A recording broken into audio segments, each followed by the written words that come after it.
This guy accidentally bumped into a female student at school and unexpectedly found himself being crazily pursued by her, demanding he become her boyfriend. No matter where he went, she would follow him relentlessly, and when he was being picked on by bullies, she didn't hesitate to jump in and confront them head-on. Knowing he was in a tough spot financially, she didn't say much, and immediately wired him $100 million, a classic case of a beautiful sugar mommy and her lucky schoolboy. It was the dream scenario for many single guys, but Yoon Jin was a serious dude, handsome, but not easy.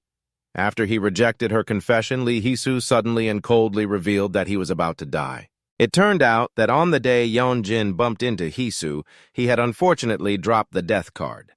The card he unintentionally chose foretold that he would die today. "Since you're about to kick the bucket anyway, why not this body? Just give it to me." As she finished speaking, her eyes suddenly turned a crazed, bloodshot red. Hee-soo instantly grabbed his hand, yanking him toward her with so much force his arm felt like it was about to shatter. No matter what he did, he couldn't break free. A terrified Yoon Jin looked down at the puddle at his feet. Reflected in it were countless ghostly hands gripping his arm tightly. By now, Hee-soo had transformed into a giant female demon. She was staring at him with a ravenous gaze. "I haven't even asked you to dinner yet, so how the hell am I about to become your dinner, and whoever said she doesn't eat meat? You better get out here right now so we can have a little chat." After that terrifying scare, he used all his strength to yank his hand free and quickly bolted.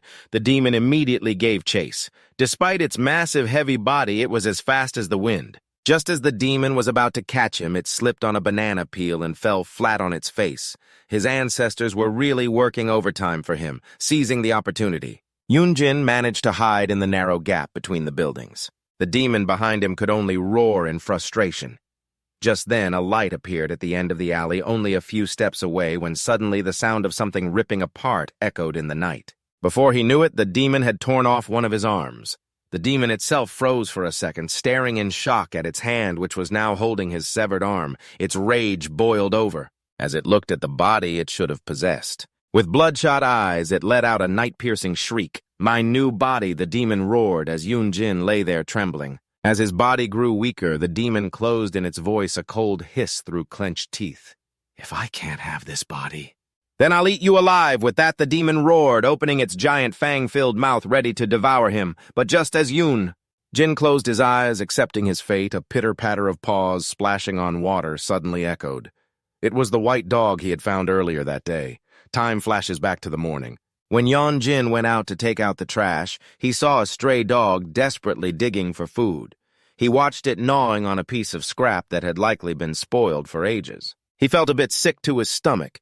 Yoon Jin tossed his trash bag into the bin and intended to leave, but for some reason, he glanced back at the dog, which was eating with such relish. A wave of pity washed over him. He then went to a convenience store, bought a sausage stick, and returned to his building. He held the sausage out to the dog and called softly. It glanced up at him for a second before immediately snatching the sausage and gobbling it down.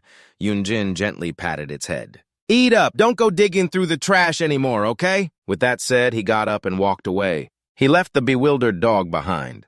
It ate half the sausage, then suddenly let it go, looking up to watch his disappearing figure with silent gratitude. When the sun set, he returned home. He saw that dog was still stubbornly sitting by the garbage dump.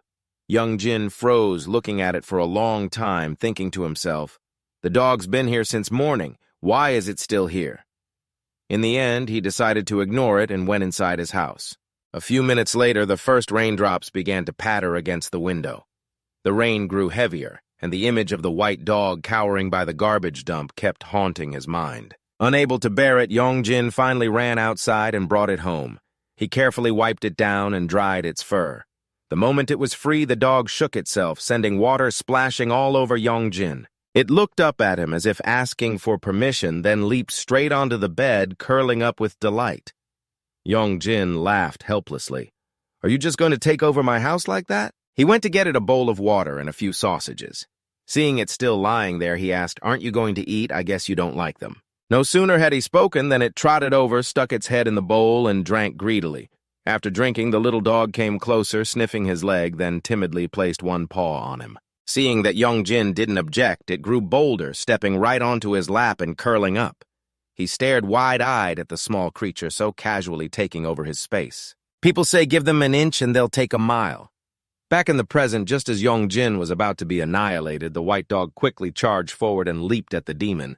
The demon was still dazed, unable to comprehend what was happening when a flash of white light shot past. The demon's limbs were instantly sliced into pieces, making it shriek in excruciating pain. In a cloud of white smoke, the dog transformed into a tall man holding a sharp greatsword. Yongjin cracked his eyes open vaguely, witnessing it all. He saw someone standing protectively in front of him. It was a young man with long hair and a gold earring. He turned to look at the fading Yongjin and spoke. "Happy birthday, my child." That was the last thing he heard before he fainted. The person's hand reached toward him, slowly filling his vision. Some time passed. When Yongjin opened his eyes again, everything was still blurry, but gradually the light and images came back into focus. He realized he was in his bed, drenched in sweat, so hot. He exhaled sharply and wiped his face. The stickiness on his hand made him cry out in surprise. "Whoa, that's a lot of sweat!" Yongjin fumbled for his phone. The screen lit up with a series of unread messages, the most recent one from Songgun asking, "Are you dead?" "What?" He shot up in a panic. "What time is it?" Yongjin hurriedly grabbed clothes to change. "Damn it, when did I fall asleep last night?" Suddenly he froze as the memories of the previous night came rushing back like a flood. He immediately lifted his arm to check it. "It's still here." He tried clenching and unclenching his fist. It felt normal. A wave of relief washed over him, but it was immediately followed by immense confusion. What in the world happened? Remembering the girl from before, a name flashed in his mind. "That's right, Lee Hisu." Suddenly, a call from his homeroom teacher pulled him back to reality. In the schoolyard, a janitor was complaining. "Why does this annoying machine keep getting unplugged? I wonder which kid keeps messing with it." Meanwhile, Yongjin was rushing to school. Panting as he ran, he thought, "Lee Hisu, I wonder if she came to school today." Entering the school, he wiped the sweat from his forehead and let out a sigh. The scene was so peaceful under the clear blue sky. He snuck down the hallway, his eyes darting around, searching. Ahead of him, he heard two of Hisu's friends talking. "Hey, has Lee Hisu been acting kind of strange lately? I don't know either. I really need her to do a tarot reading for me today." Yongjin carefully peeked into the classroom and was startled. Hisu was cheerfully chatting with her friends. "What, she looks completely normal," he thought uncertainly. "Should I just ask her directly about yesterday?" Just then, his two best friends appeared right behind him.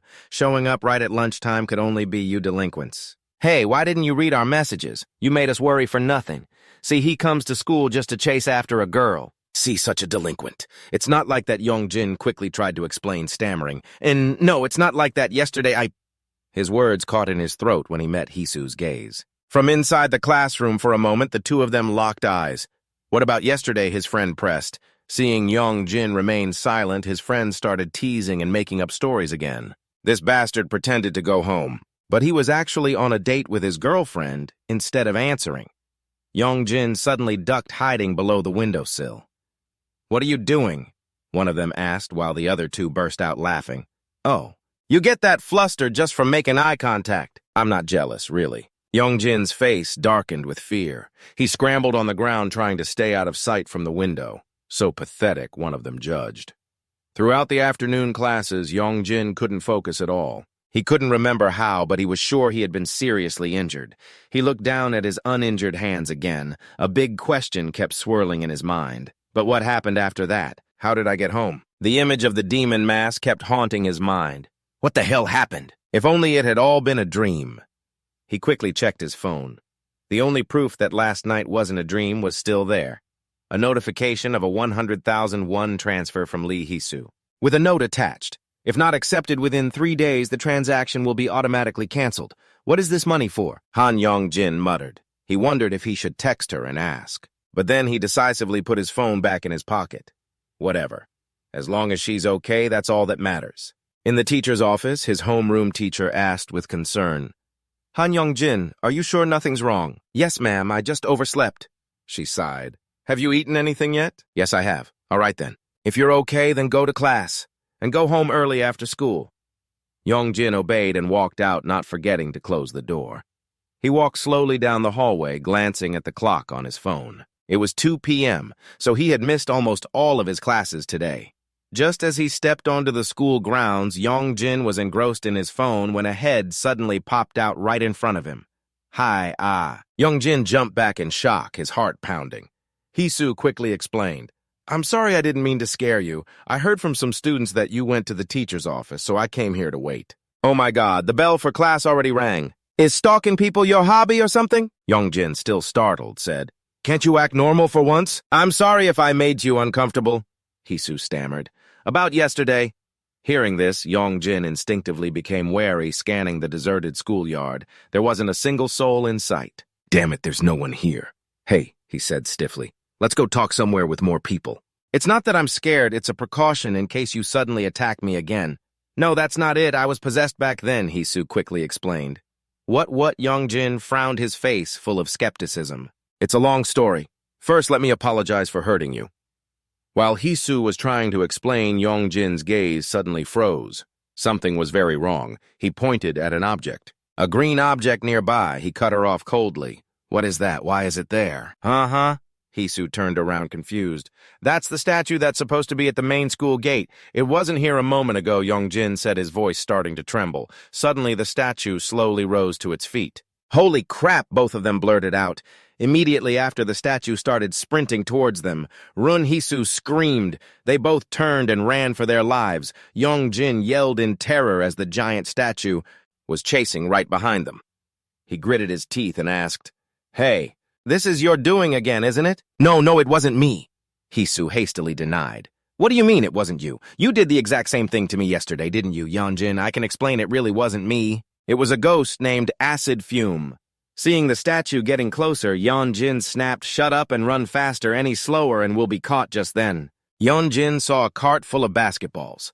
Without a second thought, he grabbed the handle, spun around, and pushed it with all his might towards the charging statue. Yongjin Hisu cried out in surprise. The cart tipped over and dozens of basketballs spilled out, rolling towards the statue. Thinking they would block its path, they watched as it used the ground to brace itself and crouched. Then it leaped gracefully over the pile of balls, landing perfectly. Holy crap, Yongjin swore, then quickly changed direction, pulling Hisu along. As they ran, Hisu was rummaging through her bag. She pulled out a plastic bag full of black beans, grabbed a handful, and threw them straight at the statue's face, shouting, Go away! But the trick seemed to have no effect. With a slight flick, it sent all the beans flying back. A few of them hit Hisu in the face, causing her to cry out in pain. What are you doing, you idiot? Yongjin pulled her along. Suddenly he froze when he saw an open iron gate up ahead. He shoved Hisu forward. Get out now! The moment they both got through, Yongjin slammed the gate shut just as the statue charged. The two of them leaned against the iron fence, panting heavily, their hearts pounding like war drums. The statue stopped in front of the gate, silently watching them for a moment before turning back into the courtyard.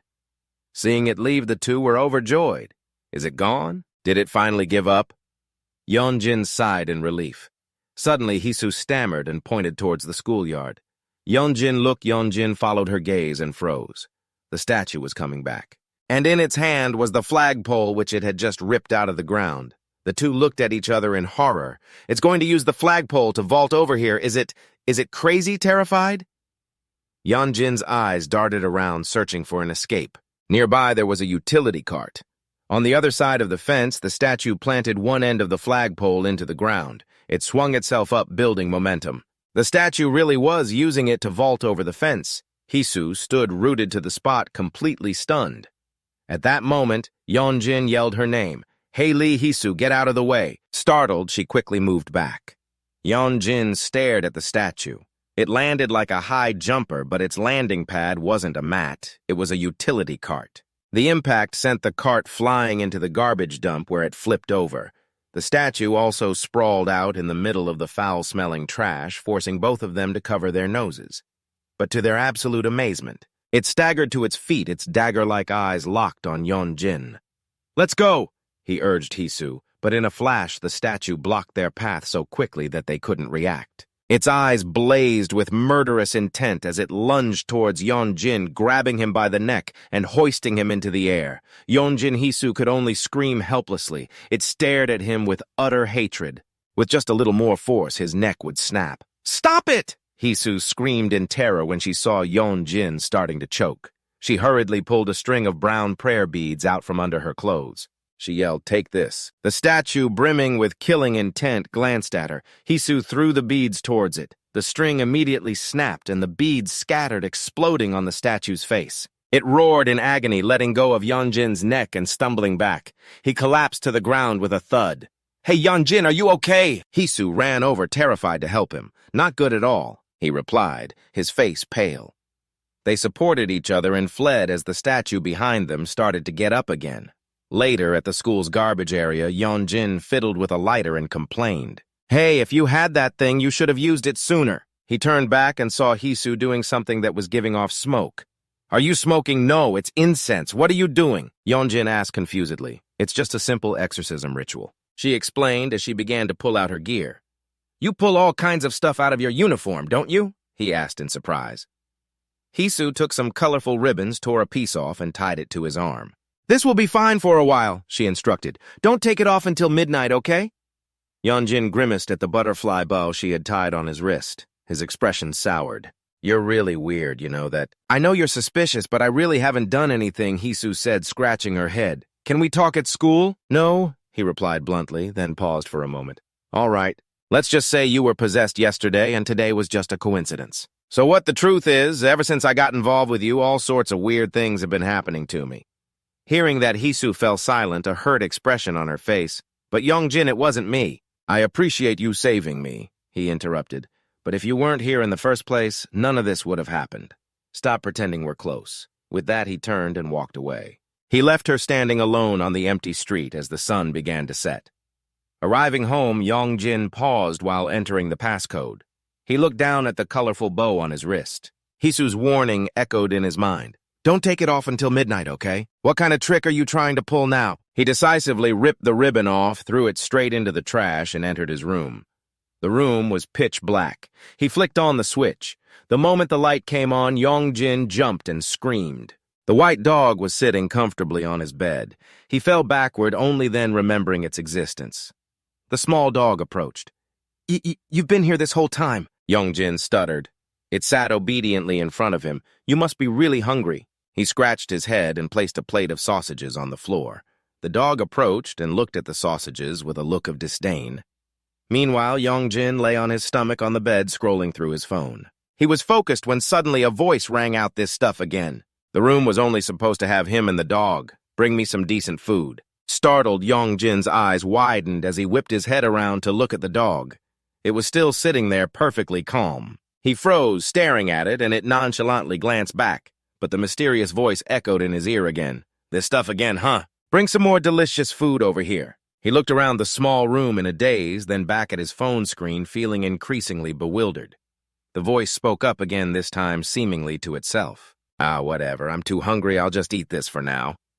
On his phone screen was a pet food store. Yeonjin was about to buy more food for it, but just as he scrolled, the mysterious voice continued, "When I'm done eating, bring the good food here." Yeonjin scrambled up, his eyes darting around the room. A deep, warm voice rang out, seemingly coming from the dog sitting comfortably nearby. "What are you looking for?"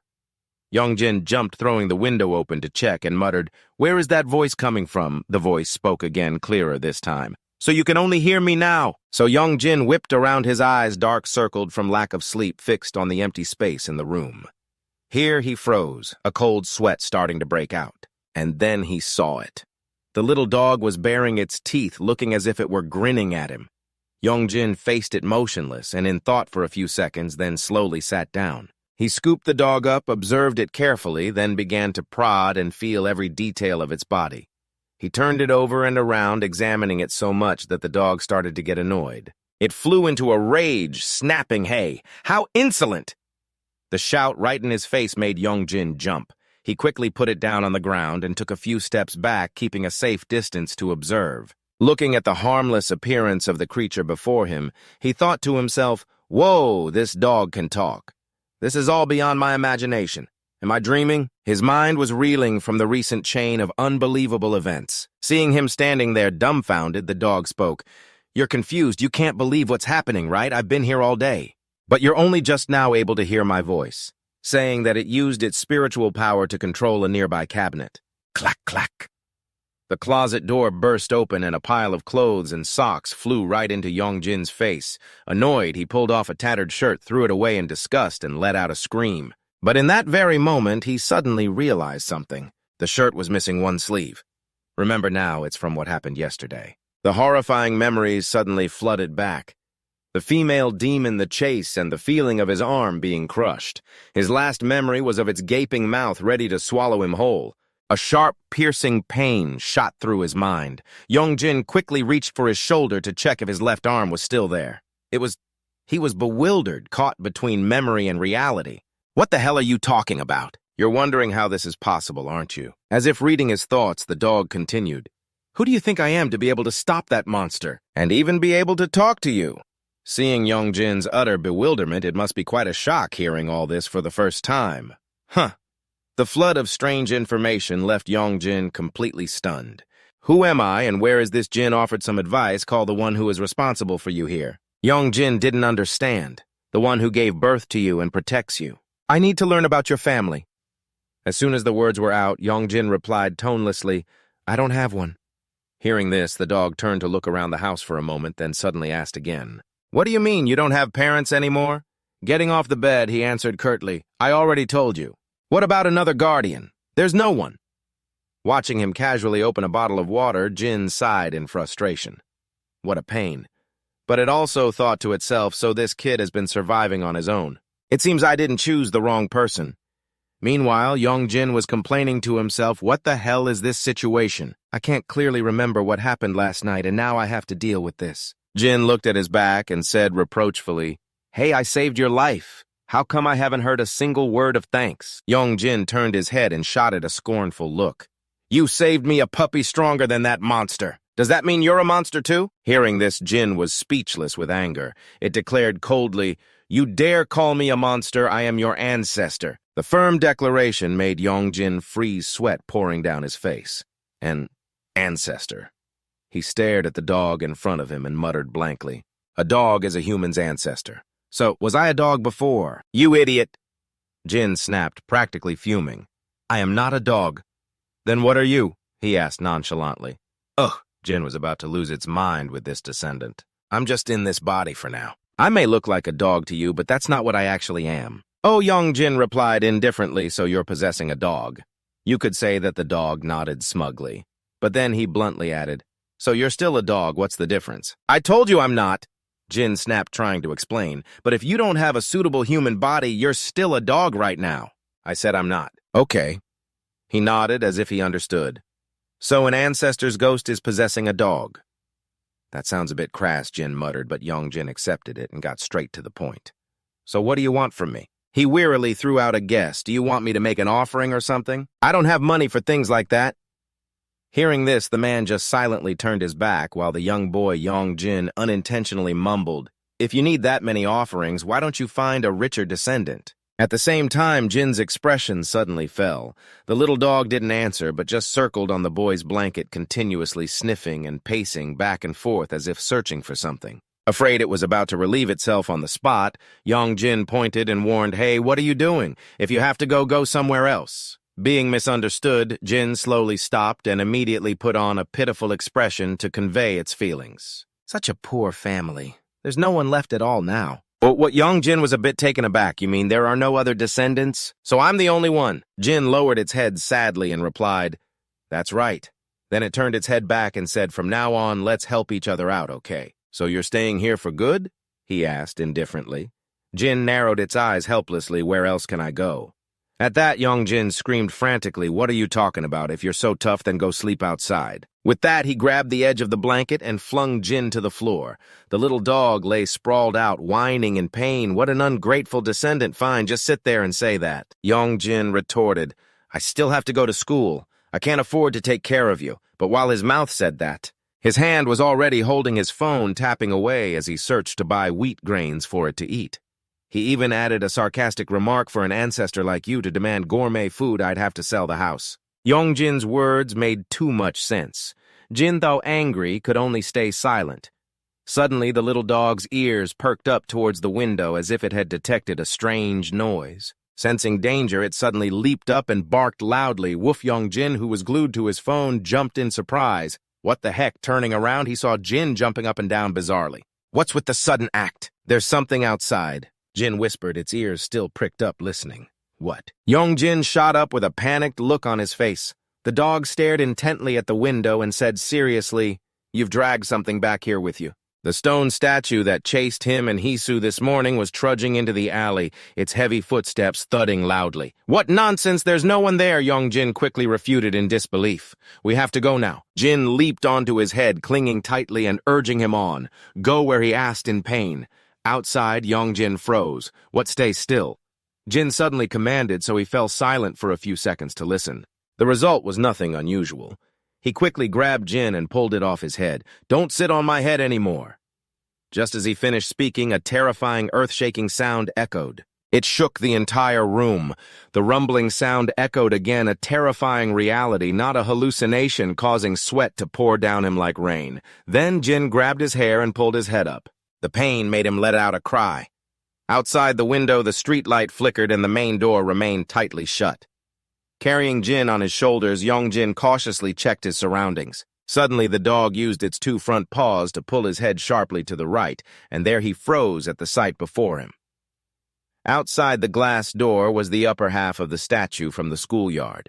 It stood there imposingly, its every step making an earth-shattering sound, and it stopped right in front of his door. The statue. Why is it here? Yongjin pressed himself behind the staircase and whispered in a panic. "You know what it is. It's the statue from school. Why has it turned into a monster like this?" Jin poked its head out and warned it's not an ordinary monster. It's an evil spirit. An evil spirit looks like this. Yongjin stared at the monster. "That's right," Jin said, placing a paw on his face. "If there are evil spirits, then there are good spirits. Each kind has its own form, and there are many such things in this country. Just accept it as a fact of life." Meanwhile, the evil spirit placed its stone hand on the glass, slowly lowering its head to peer inside, as if it had found its target. "Are you saying it's here because of me too?" Yongjin wondered. The evil spirit slowly broke into a horrifying grin. "Exactly," Jin replied, as they both kept their eyes fixed on it. "But why is it following you? Evil spirits are vicious, but they don't just follow people for no reason." Yongjin recalled pushing it into a garbage truck. After pondering for a few seconds, he closed his eyes and admitted, "It seems I provoked it first." At that moment, Jin yelled a warning. "It's coming in!" Crash! The evil spirit threw a thunderous punch at the door. The frame and glass shattered everywhere, and the terrifying force threw Jin off Yongjin, while the pressure knocked him to the ground as well. For an evil spirit, its intelligence doesn't seem very high. Due to inertia, it stumbled headfirst inside. Looking at the wreckage, Yongjin exclaimed worriedly, "It's destroying my house." "Forget the house run!" Jin rushed over and yelled in his face. The evil spirit glared murderously at them both. Yongjin was scared stiff when suddenly Jin dashed forward, yelling, "You run ahead!" "Ancestor, what are you doing?" Yongjin was confused by its action. "Just do as I say," Jin ordered, turning his head.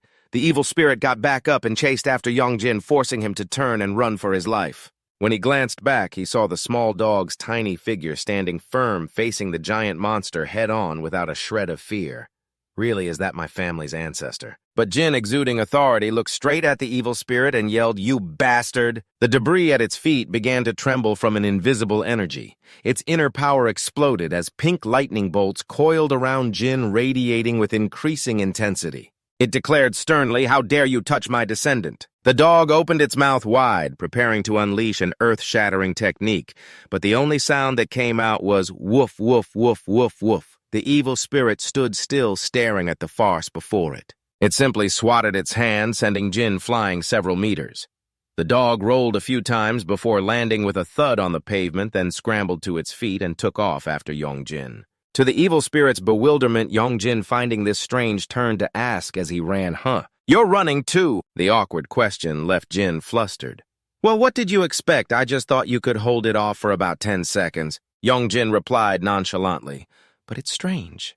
How did you manage to save me so easily yesterday? Or are you lying? You're so full of it. What do you get for mocking me, Boom!" Before he could finish, the evil spirit caught up, swooping down from above to snatch Yongjin. He was terrified. "Damn it, it's got me." Suddenly, the jacket slipped off Yongjin, causing him to fall to the ground. The evil spirit holding the jacket froze for a few seconds, then gleefully put it on, even zipping it up. Smiling with satisfaction. "Hurry up and get up." Yongjin scrambled up, trembling. The evil spirit, looking bizarre in his jacket, got into a sprinter's starting position. Seeing this, the two were terrified and took off running for their lives again. As they ran forward, just as the evil spirit was about to take off, a voice suddenly rang out. "Over here!" Glowing characters appeared in midair. Hisu, with a speaker in her hand, was blasting Buddhist sutras at maximum volume, the sound striking directly at the evil spirit's mind. Causing it to writhe in agony, Yongjin stared at her in shock. Hisu stood there without a trace of fear, her hand tightly gripping the phone connected to the speaker, which continuously played the exorcising chants. "Is that Lee Hisu?" Luckily, she had arrived just in time. The 8-hour-long chanting video on her phone was still playing, and the sound from the speaker immediately caused the evil spirit's body to burst into flames. Is it scared now?" Yongjin asked, trembling. He watched the flames consuming the monster, then suddenly exclaimed, "On my jacket," but Hisu didn't take her eyes off the fire. Suddenly, Yongjin froze. Something's not right. Did we really win? Just then, an uninjured hand and foot stepped out of the flames. The evil spirit had resisted the power of the Buddhist scripture. It slowly stood up, raising its head with an even more terrifying appearance than before. Hisu stepped back in astonishment. It can't be. Her Buddhist scripture had no effect. In the blink of an eye, the evil spirit appeared right in front of her and swung its fist. "Watch out!" Yongjin rushed forward, shoving Hisu hard to one side to help her dodge the blow. The powerful shove sent them both tumbling to the ground. Yongjin groaned in pain. Hisu turned back in terror to see the evil spirit had raised its foot, aiming straight for the speaker. With a heaven-shattering stomp, the speaker shattered, and the concrete road cracked open. The evil spirit bent down, picked up a broken piece of concrete, placed it on its shoulder, wound up, then spun and threw it straight at the two of them. "Watch out!" Pieces of concrete rained down on Hisu, scraping her legs. Yongjin quickly raised his arms to shield her, but was still hit by large chunks on his body and head. A terrifying explosion erupted. Through the smoke and dust, both of them lay collapsed on the ground. Yongjin struggled to sit up, trying to call out to the motionless Hisu. Lee Hisu, the evil spirit, emerged from the explosion. Yongjin stared at it in shock, but a strange sound from Hisu's direction caught his attention. She was trying to light a bundle of incense. "We have to run," Yongjin yelled. "Please!" Hisu pleaded weakly, still stubbornly trying to light the incense. Yongjin, impatient, was about to shout again when he suddenly froze, his eyes widening in absolute terror. The evil spirit was standing menacingly right over Hisu, its two hands lifting a car ready to throw it down. An image of his pet dog, Jin, suddenly flashed in his mind.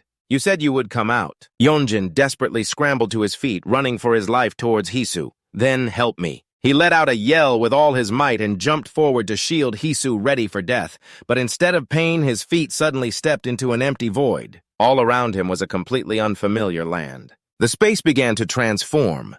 Yongjin was bewildered, not understanding what had just happened. "What the hell is this?" The sky before him suddenly grew dark and hazy. "Where has everyone gone?" A sense of unease welled up inside him as he unconsciously called out, "Lee Hisu ancestor." Suddenly, a pair of feet appeared behind him and a deep, warm voice spoke up. "I can finally hear your desperate cries for help." Hearing the familiar voice, Yongjin was stunned. He whipped around and called out in amazement, "Jin!" A man dressed in ancient black garments emerged from a hazy white mist. His appearance was incredibly mysterious, especially his golden pupils that glowed brightly in the darkness. "Who are you?" "What's with these clothes?" Yongjin asked, bewildered. "Who else could it be?" the man replied calmly. Yongjin was startled. "You don't recognize my voice, my descendant." The man smirked. His face suddenly blurred, shifting between his human form and the face of the dog, Jin. Yongjin finally began to realize this person's identity. He mumbled, "Ancestor." "That's right." The man stepped right up behind him, his voice firm. "I am your ancestor." The sudden closeness sent a chill down Yongjin's spine as the man gently took his hand. He began to narrate, "In the beginning there were 12 gods," he continued, "and I am the god who rules over the dragons." A warm surge of power flowed from the man's hand into Yongjin's body, causing his palm to glow brilliantly. From it, an earth-shattering energy erupted. In that instant, Yongjin returned to reality, the words, "I will lend you my power," still echoing in his ears. Without a second of hesitation, he immediately used the energy he had just received to summon a weapon to fight the evil spirit. Hisu witnessed the scene, unable to believe her eyes. Yongjin let out a great shout, his eyes blazing with fire, and charged straight at the evil spirit. The ancestor's power materialized into a giant blade, slicing the car in half with ease. A terrifying explosion rang out. Seizing the opportunity while the evil spirit was still stunned, he lunged forward and cut a sharp gash into its hideous body. His momentum caused him to stumble and fall hard to the ground. Yeon-jin screamed anxiously, "What the hell is this?" The car was really cut in two. He said with difficulty, "What are you doing?" Jin in his dog form roared angrily, "Get up now before it minces you into pieces." So Yeon-jin scrambled to his feet, picked up the sword again, and gritted his teeth, cursing under his breath. "Damn it, this is so heavy." Suddenly, he was startled to realize the gash on the evil spirit had already healed. It was growling furiously, its bloodshot eyes locked on him as it charged like a hungry tiger. It swung its elbow, landing a devastating blow on Yeon-jin. He had no time to defend himself. The sword was knocked from his hand, and his entire body went flying into a nearby pile of scrap. As he staggered to his feet, the evil spirit was already towering over him. It roared and lunged forward, making him pale with fright. Jin suddenly leaped onto the evil spirit's face and yelled, "Run now! Hurry up! Of the 36 stratagems, fleeing is the best." Yeon-jin immediately turned and fled. "Why are you running, you idiot?" Jin was driven mad with rage and cursed loudly. "You handle it yourself, then I can't," Yeon-jin flat out refused. Seeing its prey trying to escape, the evil spirit grabbed Jin and flung him aside. It then leaped forward, catching up to Yeon-jin in the blink of an eye. "Use the sword," Jin yelled from where he lay flattened in a corner.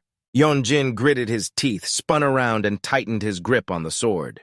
He suddenly swung a horizontal slash, forcing the evil spirit to arch its back to dodge. Taking advantage of that moment, he poured all his strength into the next slash. "Yeon-jin, hang in there, I'm here." Hisu suddenly screamed in encouragement. As if filled with new strength, Yeon-jin began swinging the sword wildly. Even the evil spirit seemed to grow restless watching him. Suddenly, the sword slipped from his hand. It flew through the air, cutting down several nearby flower bushes before soaring high into the sky in the blink of an eye. Yeon-jin turned and ran again. The evil spirit immediately latched onto him like a leech. The sky filled with gently falling flower petals. Suddenly, the evil spirit's eyes widened as a sense of foreboding washed over it. It cautiously glanced up while running through the brilliant shower of flowers. A petal gently drifted over one of its eyes. Its pupil contracted as a flood of memories suddenly rushed back. In a room, a flickering light cast two hazy shadows on the wall, one of an athlete and one of a man in a hard hat. Two artisans were sculpting a human head out of iron. The screeching of a saw echoed. A photograph of the athlete was shown, not long after the human-shaped statue was complete. It caused a huge stir among the public. "Oh my God, it looks just like him." Even television reporters came to film the statue, which depicted a track and field athlete. A legend, the #1 pride of South Korea. The host stared at the statue for a long time before asking, "But why is he bald?" A single cherry blossom petal gently drifted by, obscuring the memory. Memories of its most glorious days. Groups of tourists came to visit, children ran and played around it. Beautiful girls posed for pictures with it. Standing under the dazzling sun, it listened with pride. It heard the conversation of two girls. "Come on, pose just like him." Their clear laughter followed. Suddenly, the statue glanced down. A woman's voice exclaimed, "Oh my God, he's taking a picture in front of his own statue." A man in a baseball cap was striking the exact same starting pose as the statue. A middle-aged woman approached him, her voice filled with admiration. "Our son is also a big fan of track and field. He admires you so much. Thank you for being such a wonderful inspiration. We loved your memoir." Even from its towering pedestal, the statue heard every word clearly, and then its eyes began to well up with tears. Time passed. A rope was tightened around its shoulders as a crane lifted it away. From then on, it was left all alone. It stood silently in the cold, biting rain as raindrops trickled down from the corners of its eyes. Just like tears of sorrow and loneliness, snapping out of its memories, the evil spirit silently watched Yeon-jin, who was still running for his dear life. Suddenly, its steps began to slow. At that moment, Yeon-jin tripped and fell face first onto the cold ground. He scrambled to turn around, then clutched his head and screamed in terror. The evil spirit rushed towards him at lightning speed, but strangely, it ran right past him. Stunned and confused, Yeon-jin lifted his head to watch. The evil spirit was running straight for an old marathon banner. It puffed out its chest, spreading its two arms wide in a victory pose. Imaginary flower petals fluttered around it. With arms outstretched, it crashed through the iron finish line barrier, completely immersed in the glory of taking first place as cheers erupted. The thunderous applause of the crowd echoed endlessly in its mind. It proudly bit down on an imaginary gold medal remembering the praise from that woman all those years ago. Getting autographs from everyone, it had become a celebrity and idol loved by children everywhere. The evil spirit kept running and running towards the flower petals, as if it were running towards victory, resplendent in its own illusion. Meanwhile, Yeonjin and Jin could only stare blankly, not understanding a thing. Hisu also stood there with a giant question mark above her head. Suddenly, a streak of light flashed across the sky, and the evil spirit vanished in the blink of an eye, leaving the three of them standing there dumbfounded. What the heck was that? Jin narrowed his eyes in thought for a moment, then spoke in a raspy voice. It seems it has achieved its purpose and passed on. Why so suddenly, he wondered. As I said, the dog explained, evil spirits are not dangerous as long as you follow their rules. What is that rule? It depends on the purpose of each soul's existence, Jin said slowly. That's why I asked why it was angry. It was definitely your fault. Are you kidding me? Yeonjin immediately retorted. Not long after, as night fell upon the city, Yeonjin was back in his room. Groaning in pain while checking the wound on his arm, he winced and asked, Jin, are my ribs cracked? You don't have to worry. The dog reassured him, then suddenly turned to look at Hisu, who was sitting quietly in the corner. Young lady, are you all right? Hisu scratched her arm, hesitating to answer. Then suddenly she bowed her head and shouted, Thank you!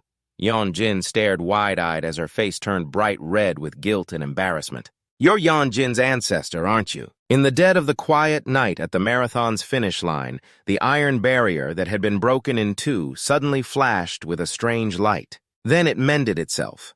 A nearby car that was broken in two suddenly floated into the air. The pieces automatically reassembled themselves perfectly. A shop's shattered glass window repaired itself, and a broken apricot branch reattached to its tree under the streetlight. The silhouettes of 3 children, 2 boys and 1 girl appeared. They had their arms around each other, laughing happily before vanishing into the night. In a small room somewhere, an ancient sword was placed ceremoniously on a cabinet shelf.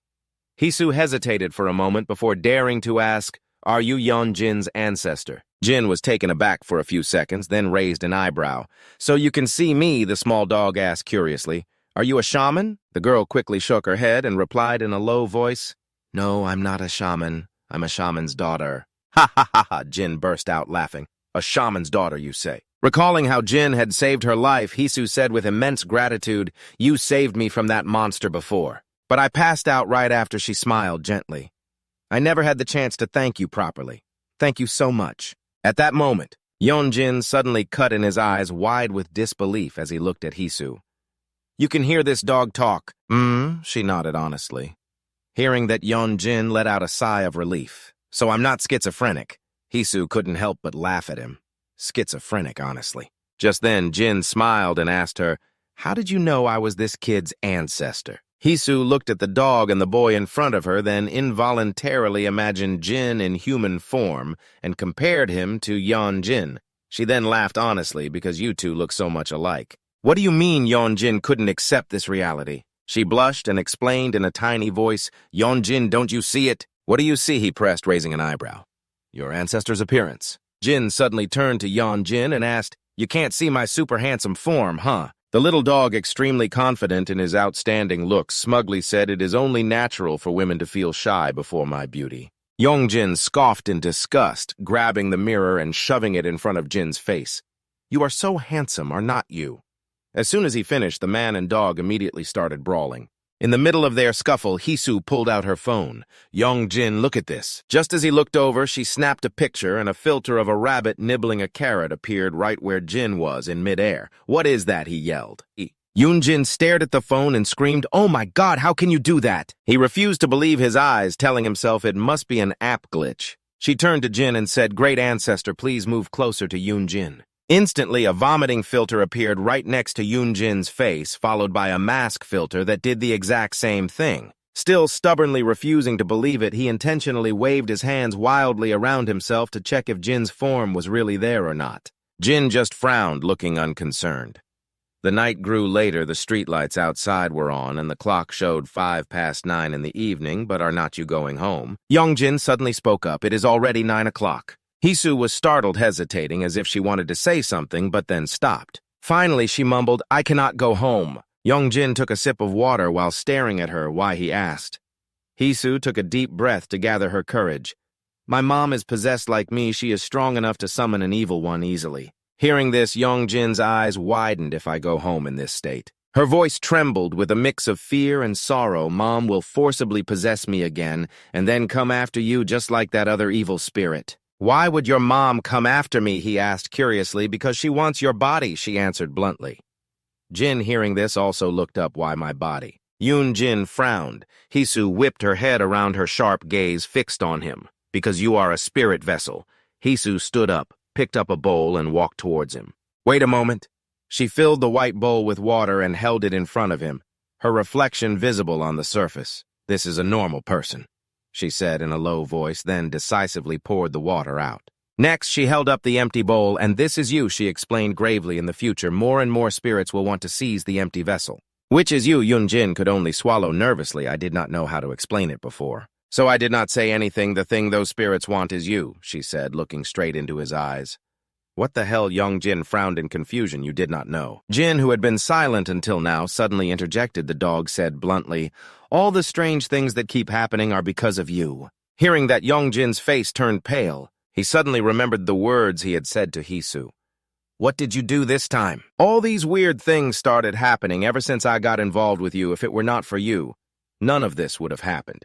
At the time, she had repeatedly tried to explain, no, it is not me, but he would not listen. Young-jin's expression darkened. Nothing happened before your birthday. Hee-soo's voice suddenly echoed in his ear after saying that she fell silent. Suddenly, she approached Jin and quietly knelt down. She spoke respectfully, sir. She pleaded earnestly. Please help me. Jin looked at her for a moment, then raised an eyebrow and asked, you said your mother is a shaman. Does she worship demons as if they were gods? Hearing that question, Hee-soo flinched. She does not know what she is doing. Hee-soo hurriedly explained my mother wasn't famous for fortune-telling before, but she always prayed with all her heart. The image of a woman sitting in the middle of a forest emerged in her tale, until one day she returned and said she had welcomed a god. After that, the once quiet shrine became so famous that people had to book appointments a whole year in advance. She recalled hiding behind the door, curiously watching the clients who came for readings, but I saw that thing, and it didn't look like a god at all. Her voice trembled as she thought of the horrifying smile of the demon standing behind her mother. When she was little, she once innocently asked, Mom, is the spirit you're worshipping really a god? Immediately, a massive slap sent her tumbling to the ground. She clutched her face in pain, listening to her mother curse, how dare you blaspheme the god, huh? Her mother's terrifying face from that moment still haunts her to this day. It's an evil spirit. Jin's voice rang out, cutting off her recollection. Hee-soo pressed her lips together and continued in a low voice. From that day on, I tried to escape the spirit possessing my mother, but it was no use. In the end, it summoned a dark spirit and forced me. After listening, Jin nodded. As a spirit shaman, I understand now. No wonder the usual rituals had no effect. Since when? Yeon-jin had already scrambled onto the bed, tapping away on his phone, feigning disinterest. I will help you, Jin said unexpectedly, causing Hee-soo to look up, unable to believe her ears. He smiled and explained, you risked your life to save Yeon-jin. You deserve to be helped. He turned to Yeon-jin. This is the right thing to do, isn't it? Yeon-jin looked bewildered. Why me all of a sudden? I have to help too. Meanwhile, Hee-soo was repeatedly bowing her head joyfully, exclaiming, Thank you, sir. Thank you. Despite Yeon-jin holding his head in protest, Jin just smiled contentedly. It's late time for bed. The girl obediently nodded, grabbed a roll of toilet paper to prop under her head, and lay down. Hey, Yeon-jin yelled. What do you think you're doing? I'm getting ready to sleep. She answered coolly. Why are you sleeping here? I told you I can't go home, then sleep at a friend's house. I don't have any friends. She shook her head sadly. Yeon-jin thought for a moment. That girl with her hair in a bun, isn't she your friend? She's the dark spirit's friend, not mine. Come on, just pretend to be close with her. Yeon-jin covered his face in defeat. Yeon-jin, she pleaded in a small voice. Please listen to me. What is it? Let me sleep over at your place, please. No. He replied, his voice like ice. I'll just sleep, I promise. What the hell are you talking about? Can't you understand? He shouted in frustration. Then just go to sleep. What else are you planning to do? Jin stretched out on the bed, his voice teasing. Sharing a bed, Then he glanced at Yeon-jin and said, I'll be heading out. What the hell are you talking about? Yeon-jin's face flushed red as he yelled while the old man left the room. Hey, Yeon-jin! Hisu spoke up guiltily. I'm sorry, but could I borrow a pair of shorts? An old pair is fine. Yeonjin's face stretched into a grimace. That night, the lights in the small house went out. Hisu lay silently with her eyes squeezed shut, but her face suddenly grew pale. In her dream, she saw her hand being held tightly, a knife blade pressed against it. Mom, I'm sorry, she pleaded in fear. Her mother stood outside the door, her eyes cold. Mom, the door slammed shut. The corner of her mother's mouth curled into a terrifying smile. Mom, I know I was wrong now, she wailed hysterically, pounding on the door. Let me in. Inside the room, a blood-stained hanbok lay next to a mysterious jar covered in talismans. She panted, exhausted. I'm so scared! Hisu cowered in a corner. Suddenly, a ghost with two bulging eyes leaped out in front of her. Hello, Hisu. It's a pleasure to meet you. Mommy? She whimpered, and her nightmare tears streaming down her face. Seeing this, Jin immediately walked over. Lying down beside her helped her to gradually calm down and drift into a peaceful sleep. In another place, under the flickering candlelight that shone upon a row of Buddha statues, a woman sat before an altar. Her fingers rhythmically tapped on the table covered in white rice. This was Hisu's mother. She glanced down at the table with a cold look, then suddenly slammed her hand down, causing the rice to fly everywhere. Lee Hisu, you wretched brat! She roared angrily. Her two eyes were completely white. Where the hell have you gone? She ground her teeth as the spirits of children surrounded her. They were crawling all over her body. Her voice rang out full of horror. When she returns, I will stuff her head into this very jar. The next morning, Jongjin wearily curled up in bed. His face was listless with dark circles under his eyes as if he had not slept a wink all night. He picked up his phone to check it. 8:46. He drowsily got out of bed, walked to the bathroom door, and turned the knob. As he opened the door, he scratched his head and let out a long yawn, his sleepy face looking quite pitiful. Suddenly, what he saw was Hisu brushing her teeth as naturally as if she were in her own home. The two of them froze, staring at each other wide-eyed. 1 second later, she yelped and slammed the door shut. But Jongjin remained motionless outside the door. His jaw dropped in astonishment. The white dog Jin trotted up from behind and said in a deep voice, Good morning, Jongjin. So refreshed this morning, completely different from last night, huh? A moment later in the sun-drenched apartment, Hisu sat blankly on the bed watching Jongjin busy himself tying up a trash bag. Where are you going with that, she wondered. We're out of food in the fridge. He answered curtly without looking back. He annoyedly remembered Jin complaining about the pile of 5-grain cereal on the table. What kind of food is this, huh? Hurry up and go buy something tasty for me. My ancestor seems a little fussy, Jongjin explained reluctantly, then suddenly added a sentence that surprised Hisu. You're a guest too, so I should treat you to something. Hurry up! Jin was rolling around on the bed, whining, I've only eaten a little bit. Make sure you buy more beef. This is so annoying, Jongjin muttered. I'll go with you. Hisu stood up and beamed. All right, he replied wearily. A short while later, they were at the trash disposal area where Jongjin gently placed the bag down. Suddenly, Hisu spoke up with a compliment. You're still in school, but you act so mature, just like a grown-up. She smiled and looked at him with admiring eyes. It's just my circumstances. He just replied humbly. The two of them walked on in silence. Jongjin felt a bit embarrassed and awkward from her compliment. He stole a glance at her. Hisu was as radiant as ever. She smiled warmly, looked up at the sky, and sighed contentedly. The weather is so nice today, isn't it? He suddenly remembered the harsh words he had said to her and felt extremely guilty. If I hadn't met you, none of this would have happened. Her shocked and sad face from that time came back to him. It's all my fault, he blamed himself. Lost in thought, his pace slowed. Suddenly mustering all his courage, he called out, Hey! Hisu turned back, He just mumbled one word. You. Seeing him hesitate, she waited quietly.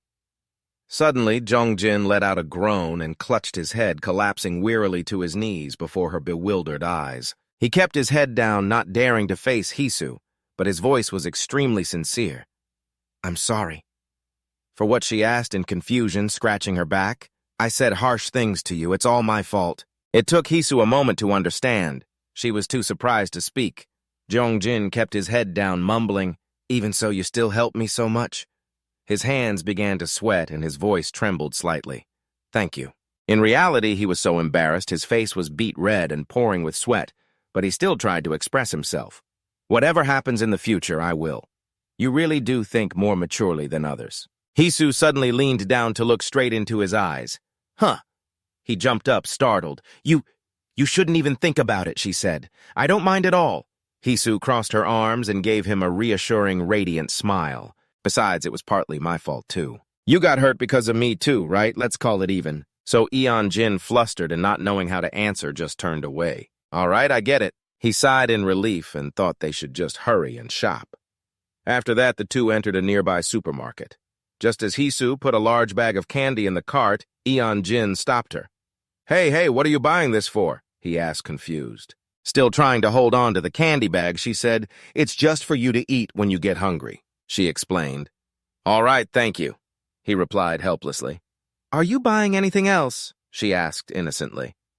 This should be it for now, he said glumly, and hey, I'm almost out of money. Why is that Hisu didn't understand? Just buy whatever you want, I'll pay for it. Huh, why are you the one paying? She pulled out a credit card, grinning gleefully. It's fine, it's Songjin's money. There's nearly 10 million won on it. He was helplessly speechless. Let's just call it the exorcism commission fee, she said resourcefully. After shopping, they left the supermarket. Hisu was happily munching on candy from the bag she was hugging, while Jin was laden with a large bag of groceries, thinking in astonishment, This is the first time I've ever bought this much at the supermarket.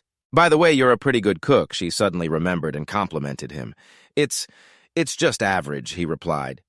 Hisu didn't notice his awkward expression and continued excitedly with all these ingredients. We're going to have such a delicious meal, you'll see. Suddenly, Jin's eyes widened as he realized something. Ahead of them, John was walking closer and closer, his face buried in his phone. Red alert sirens blared in Jin's head. Why isn't she here yet? John looked up, frowning in confusion. Then suddenly he cried out, Ah! In front of Jian now was Hisu, standing alone and bewildered, holding her bag of candy. Jian recognized her as Jin's rumored girlfriend. Hello, she said, smiling brightly in her confusion. Hello? He replied politely. Not far away, Jin was on his knees, panting for breath. Damn it, why is John here of all people, he thought wearily, looking up at the sky and lamenting, Oh, for crying out loud. He's definitely going to jump to all sorts of conclusions, he worried. He opened his phone. 10:58, the group chat was already blowing up with messages. I'm talking to Jin's girlfriend right now, guys. She's freaking cute. Nice one. Jin, you just wait. When I see you, you're dead to me. After reading through the annoying messages, he sighed. This is so tiring. Jin put his phone away and continued on his way home. Behind his lonely figure, a bizarre, giant black shadow was slowly approaching. Jin remained completely unaware, his eyes still glued to his phone screen. A huge pitch-black hand reached out, ready to snatch him. A soccer ball flew from out of nowhere and smacked Jin right in the head. Ouch! The impact not only made him cry out in pain, but also caused the black shadow to vanish in an instant. The ball bounced away, rolling down the sidewalk. Jin rubbed his head in annoyance and turned around, grumbling, What the hell? Right behind him stood a strange, black-haired kid with an oddly calm expression. He had dark circles under his eyes like he hadn't slept in a year, and he had a few smaller kids with him. Still rubbing his head, Jin confronted him. Did you throw that? The kid, who was clearly not normal, looked at him and said, You should pay more attention. What Jin was completely confused and retorted irritably, I should be the one saying that to you. You watch where you're going. The little kids with the boy suddenly swarmed around him. Grabbing his hand, they started to lecture him. Mister, you have to watch where you're going. That's right, it's really dangerous. We were just worried about you. Jin was dumbfounded, unable to understand why he was being scolded by a bunch of toddlers. They waved goodbye to him, not forgetting to add, Remember to be more careful from now on. Feeling helpless, he just replied, all right, thanks, kids. As he watched the little ones skip away, he thought to himself, These kids are so weird. But the older boy with the dark circles under his eyes remained standing there. He stared at him intently for a moment with an unreadable expression, then turned and calmly walked away. Jin watched his retreating back, wondering to himself what now. Meanwhile, near the supermarket, Hisu was wandering alone with a bag of candy looking for him. Did he go on ahead? She thought to herself and took out her phone to call, but at that very moment, a grotesque giant black shadow with a huge malformed foot appeared behind her. A moment later, Hisu and the shadow both vanished, leaving only the bag of candy abandoned on the sidewalk. In the apartment, Jin was sleeping soundly on the bed. Hearing the door open, he woke with a start. Eon Jin, oh, you're back. Still drooling, he asked in a daze, how come it's just you? When Eon Jin didn't answer, Jin grew uneasy. He jumped off the bed, squinting his eyes as he asked, where is that girl? Eon Jin, busy putting away the groceries, just turned and replied casually, she'll probably be back soon. 15 minutes later, Eon Jin began to worry. He called her repeatedly, but the line just rang and rang. Eventually, the phone only announced that there was no answer. Did something happen? He wondered anxiously. Jin's doggy face also grew serious. Unable to wait any longer, Eon Jin threw the door open and rushed outside, phone in hand, still trying to call her. He frantically looked around and then he saw Hisu's figure slowly approaching from the distance. Eon Jin rushed towards her. Hey, Hisu, where have you been? She didn't answer, but suddenly called his name, Eon Jin. Then she gave a strange smile. Where did you go earlier? I went on ahead, he stammered, scratching his head. I was afraid that guy Jean would see us. Who is Dion? Hisu asked, the friend with the glasses. Oh, she exclaimed, then laughed eerily again. Is he a bad person? Not at all, he's just a friend. He just likes to tease a little, that's all, he quickly explained. It was then that Eon Jin finally sensed something was off. He looked up, meeting her gaze directly for the first time since she'd returned. Hisu looked so different. She exuded a creepy, dark atmosphere. Her eyes were dark and lifeless, and a grotesque smile was plastered on her face. He instinctively looked down at her shirt, and Eon Jin's expression suddenly changed. He had realized something, but he still stepped closer, asking, what's wrong with your face? Instantly, Hisu's eyes turned blood red. A bone-chilling wind blew past, accompanied by her ghoulish smile. The disguise crumbled away.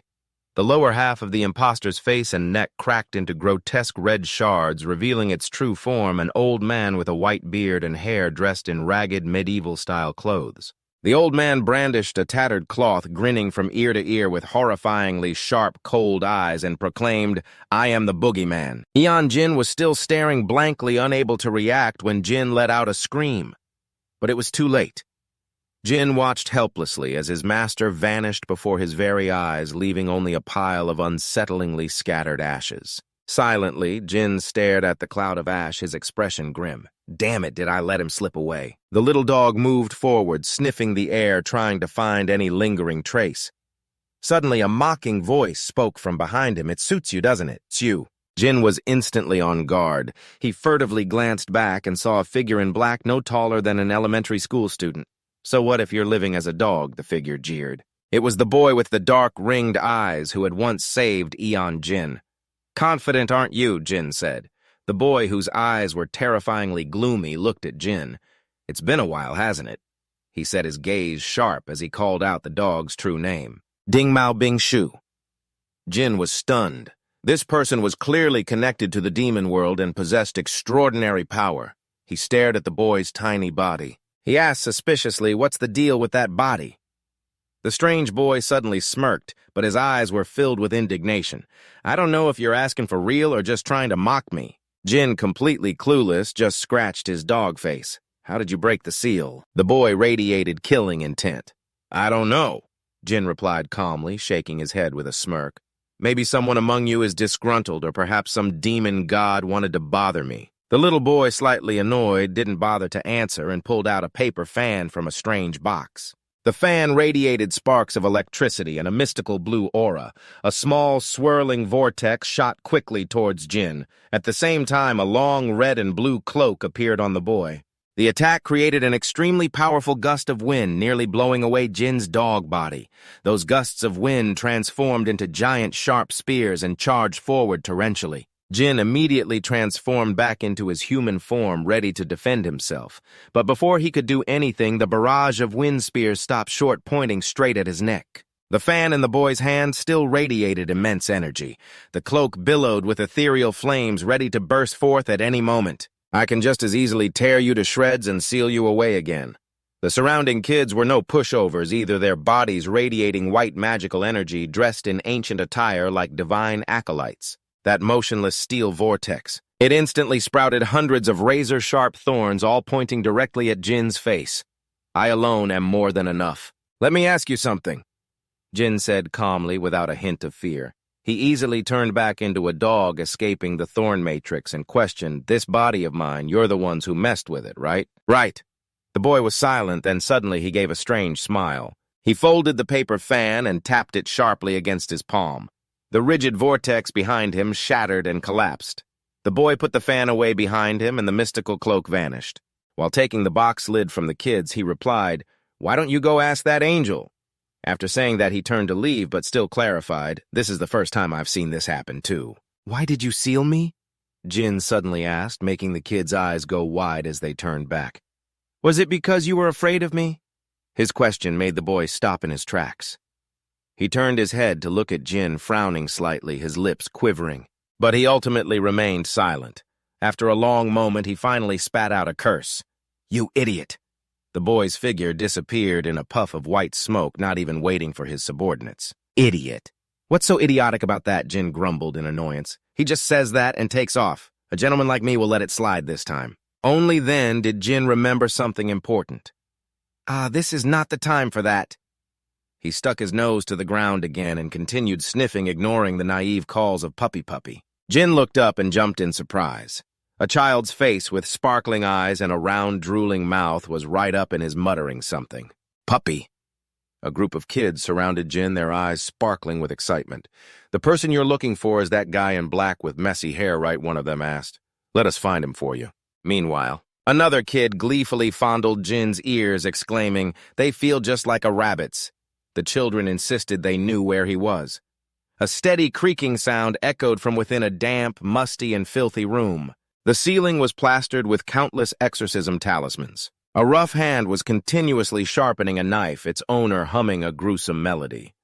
Awakened by the noise, Jin groggily opened his eyes. "Yummy, let's eat some cake." The first thing he saw was the silhouette of a frightening old man squatting on the floor. "What is this? Where am I?" Jin looked around bewildered, only then realizing he was tightly bound in a pile of tattered straw. The sound of the knife sharpening grew more frantic, blending with the ghoulish singing. "Cry baby, the tiger will pounce. Put the naughty child in the bundle." He tilted his head, revealing malicious eyes on his old, wrinkled face. Jin's eyes widened in horror. He realized it was the same old man who had disguised himself as Hisu earlier. Fear made his face turn pale. He gritted his teeth, straining with all his might to escape the straw that bound him. Jin, a mournful call made him freeze. Looking to his side, he saw Hisu was also tied up in the exact same way, his face flushed from crying. "You too." Suddenly, a pile of white salt poured onto the floor right in front of Jin. The old man continued to sing, unconcerned. "Salt it well, make it into fermented paste. Looks like we're about to be turned into pickles." Hisu sobbed. "I have heard this song 4 times already." Pickled Jin was horrified right after. He could feel salt seeping out from all over his body. The old man stopped singing and coughed. Jin stared stunned at his body being covered in salt, but what horrified him even more was he was completely naked. Jin let out a mournful groan, then buried his face in the pile of salt, his face as red as a beet. "Where are my clothes? Where are my clothes?" he mumbled, asking Hisu. "Don't tell me you saw everything, did you?" "I didn't see." Hisu replied awkwardly, turning her face away. "You shouldn't look at me either." At that moment, the old man stopped sharpening his knife. He stood up, holding the sharp weapon, and the sound of creaking footsteps drew closer. Jin didn't dare to lift his head, sweat pouring off him like rain. Hisu also lay face down on the floor, holding her breath, listening. The sounds stopped. The silence was terrifying. "Is he gone?" Jin thought to himself, then dared to glance over a hideous old face with a savage smile slammed right into his vision. "You're awake, are you?" The old man chuckled with glee. At that moment, Jin froze, only able to remain silent. The old man's neck suddenly stretched out, placing his head all the way down on the floor. He stared straight into his eyes with a horrifying gaze. "A naughty child, are you?" Jin asked in confusion. "Why am I a naughty child?" Hisu, who had stopped crying at some point, turned to protest. "That's right, we're good kids. Good kids are supposed to get rice cakes." Her fear had turned into indignation. "Give us rice cakes." "Hey, don't provoke him!" Jin whispered in panic. "How will you prove you are good children?" the old man roared. "Then how will you prove that we are naughty children?" Jin retorted tensely. "Are you two filial children? Try and prove it." What Jin was stunned. He was stumped on this one. "I don't have any parents." Hearing that answer, the old man's eyes looked like they were about to pop out. He shrieked in anger. You disrespectful brat. Daring to be disrespectful to your parents at that, Yeonjin and Hisu jumped in fear. The old man raised the knife, pointing it straight at Yeonjin's face, and smiled triumphantly. Good, you are the perfect kind to be pickled. Yeonjin went limp, collapsing to the floor with no strength left to argue. That's not it, Hisu quickly cried out. Yeonjin really doesn't have parents. But the boogeyman didn't care at all, smiling widely. He said, "You're the unfilial type too," Hisu chimed in. "It seems the only crime here is being unfilial, huh?" Then he turned back to criticize Yeonjin. "Being disrespectful to parents is the same as killing them. It's a heinous crime." He frantically swung the sharp knife up, preparing to stab down. In that life-or-death moment, Yeonjin spoke calmly. "They're dead!" The old man froze. His screaming also died down. Then he whipped around to point straight at Hisu's face. "Then you must be the unfilial child, that's for sure." Both of them were dumbfounded, not understanding what was happening now. Yeonjin was annoyed. The old man began to narrate, showing an image of a young woman sitting before an altar praying. "Oh, boogeyman, my daughter won't listen and she's so naughty, please take her away. Signed, Hisu's mother, your mother prays to me every night to take a naughty daughter like you away." He said. Hisu was stunned, her face crestfallen in disbelief. She stammered, "That's my mother." Suddenly, a loud noise rang out from outside. A shrill ringing bell cut through the conversation. The boogeyman fell silent and glanced at the door with a thoughtful expression. He walked towards it. Turning back, he instructed the two frightened children, "Wait here obediently." The old man's shadow faded behind the door as the noise stopped and the door slammed shut. Yeonjin and Hisu stared at each other in a daze, secretly relieved. He straightened his back, trying to sit up. The cumbersome, tattered cloth made it very uncomfortable for them to move. Hisu had to shake her hair to get the salt out. "This is our shrine," she suddenly realized. What he asked in surprise, then buried his face in his hands and groaned wearily. "Ah, we're so screwed. What's wrong? Weren't you planning on coming here too?" "What good is it being here now?" Yeonjin grumbled. She gestured with her hand, suggesting, "You just take out your knife like this." "I left the knife at home and I forgot the offerings too," he answered helplessly. Hisu's eyes widened innocently as she spread her hands out in a cute gesture. "Doesn't it just appear on its own when you do this?" "That's how it worked last time." What he asked, bewildered in this tense situation. "And you two are still casually chatting. Do you think this is a comic book?" Yeonjin couldn't take it anymore. "If it isn't, then I'm sorry, but we have to get out of here first," he said. "If we go through this door, we'll definitely run into that old man again." Yeonjin Hisu suddenly called out. She had already stood up at some point. She seriously pointed to another door behind them. The two of them decided to leave through that exit. Salt scattered with their every step. The moment they were outside, Yeonjin's eyes widened in astonishment. He looked around from the brightly lit ceiling to the walls intricately carved with religious figures.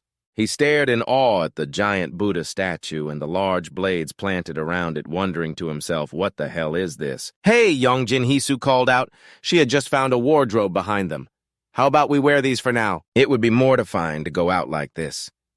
They took off the tattered salt-covered cloths, turning their backs to each other. "Don't you dare peek, you two." Each in their own corner, they silently put on the temple robes. Yeonjin chose a white garment with only a cord to tie at the waist. The hem would occasionally flutter up, revealing his entire thigh. He shyly covered himself up, flustered. "Where are my clothes? How are we supposed to go out like this?" Hisu, wearing a yellow kasaya, laughed and replied, "I'll pay for the taxi." "No need," she then said, pointing to the large shining door ahead. "We'll be in the courtyard once we get out of here, right?" While Yeonjin was staring blankly, he suddenly noticed something. He frowned, sweat breaking out as his gaze turned serious. "Hey, outside that glowing door there's a pretty tall and large silhouette. I think someone's there," he said. The two of them fell silent, staring intently at the door. The silhouette drew very near. The door slowly opened, and a person in a red top and purple pants began to enter. Tense and afraid, Yeonjin and Hisu quickly hid inside a small cabinet in the corner. Outside, the sun was nearly set, and darkness was slowly blanketing the deserted temple courtyard, lit only by the fading twilight. After waiting in the cabinet for a while with no sign of movement, he wondered why it was so quiet. Yeonjin risked reaching for the door, intending to crack it open for a peek. The moment he opened a tiny crack, a face was pressed right against it. Wide, staring eyes met his, the corners of its mouth curled into a horrifying smile. He pushed Hisu away, then became strangely calm. He quickly slammed the door shut, using his two hands to hold it tightly. Only then did he turn to Hisu with a grave expression. "We're dead!" "What is it?" she asked, a bit freaked out, but it was no use. The person outside easily pulled open the cabinet door on Hisu's side. A large figure appeared, its head obscured by the cabinet frame, which made it look even more terrifying. Hisu suddenly froze as if she recognized the person. She grimaced and recoiled, calling out to Yongjin's complete surprise, "Mom." Immediately after, an arm reached in, grabbed her by the head, and violently dragged her out. Ah Hisu screamed in pain. "Lee Hisu!" Yongjin screamed in panic, unable to do anything in time. The woman dragged her out and shoved her onto the cold, hard floor. Hisu trembled, not daring to lift her head as a cold voice spoke out. "You're back, and you didn't say a word." The dark figure slowly came into view. Hisu, she called her daughter's name chillingly. Mom was so worried, you know. She glared down at her daughter for a moment, then her eyes darted towards the closet. Her ice-cold gaze landed on the panicked face of Yongjin, who was still sitting stunned inside. She smirked as if to ask, "So you brought a friend home?" Yongjin tried to break the suffocating silence. He scrambled out from under the table, trying to act calm as he stood up and hastily brushed off his clothes. "Something urgent came up at home. I should probably get going." The woman stood there silently, the corners of her mouth curved into an unchanging smile. "Come and play again next time, okay?" Yongjin added, trying to dispel the terrifying silence. Hisu's face was filled with desperation. She looked up at him utterly confused, which made Yongjin even more tense. He turned to her and blurted out a lie. "Hey, Lee Hisu, I don't know the way back. Can you walk me home?" She still said nothing, just maintained a spine-chilling smile. Yongjin quickly grabbed Hisu's hand and the two awkwardly turned to run outside. Suddenly she puckered her lips and made a strange whistling sound. Just like before, the sound made Yongjin freeze in place, his feet feeling as if they were nailed to the floor. She slowly turned back, her voice soft, as if offering a reminder. "When you meet a friend's parents, you're supposed to greet them, aren't you?" An icy chill ran down Yongjin's spine. Bewildered, he looked down at his feet. A severed gray and disgusting hand was gripping his ankle tightly. Immediately after, countless other hands surged up from the floorboards. Clutching him tightly, dozens of skeletal, dried-up faces with deep, hollow eye sockets let out silent, desperate wails clinging to his body. Only then did Hisu's mother reveal her true form. Her eyes flashed sharply, her voice as cold as ice. "Insolent! Weren't you taught any manners?" Darkness rushed in, enveloping Yongjin along with countless ghostly arms. He was completely stunned and dazed. "Yongjin," she called his name, her pupils constricting as her gaze locked onto him. Untaught children need to be taught a lesson. The evil spirits reached out, sending both him and Hisu sprawling. "Don't bother turning back." A triumphant smile spread across Hisu's mother's face. "Because you won't be able to leave this place anyway." Just then, a mysterious voice echoed from the doorway. "What do you think you're doing?" It was the boogeyman. He walked in dressed in tattered clothes. Hisu's mother glanced at him. "Honey, if you're finished, you should go." At that moment, the evil spirits clinging to Yongjin tightened their grip. The boogeyman narrowed his eyes, silent for a moment. As if she had read his mind, the woman replied, That's him." "Is that so?" the boogeyman said coldly. Yongjin and Hisu looked at him with a faint glimmer of hope, but then he suddenly spoke his words, making them both turn pale. "These are good children." He criticized the woman. "But you are a terrible mother." He pointed directly at her face and growled, "And terrible parents also need to be punished." Hisu's mother scoffed. "Has this old man lost his mind? What do you know why you're trapped here?" she asked. "Let me tell you." She flicked a finger and a strip of white silk flew out from nowhere surrounding the boogeyman. He swung his blade, slicing through it, but the silk ribbon immediately wrapped tightly around his hand and then bound his entire body. Hisu and Yongjin watched in horror. Completely wrapped in the silk, the boogeyman shrank in an instant. She pointed a finger, sealing him inside a porcelain jar. With a snap of her fingers, a talisman sealed the jar shut. "So old yet so clueless," she said indifferently. "What good are you if you can't even recognize your own master?" At that, Yongjin watched her warily. The woman turned back, smiling at him. "Have you children finished eating?" She suddenly asked a completely unrelated question. The evil spirits clinging to them abruptly let go. Immediately after, Yongjin felt his head spin, his limbs going limp, completely drained of strength. He trembled as he looked down at his relentlessly shaking hand. "What is it?" Her voice was ice cold. "I thought you said you wanted to go home." Yongjin was bewildered, his body completely paralyzed and unable to move. "Yongjin!" Hisu whispered beside him. Look over there, the evil spirits are gathering and giggling to each other. I think we've been tricked, she said. Suddenly, an invisible force shoved Yongjin, making him collapse onto the floor. Go away, Hisu's mother's voice rang out now as cruel as a demon's. You won't be leaving, Mom! Mom! Hisu whispered in fear, her face pale as she squeezed her eyes shut. Please stop, Mom! Mom! The woman stared her down. You know perfectly well I'm not your mother. What trick are you trying to pull? Be quiet and stay put, she warned, before I lock you up with them. Then she turned back to Yongjin, smirking triumphantly. Now it's your turn.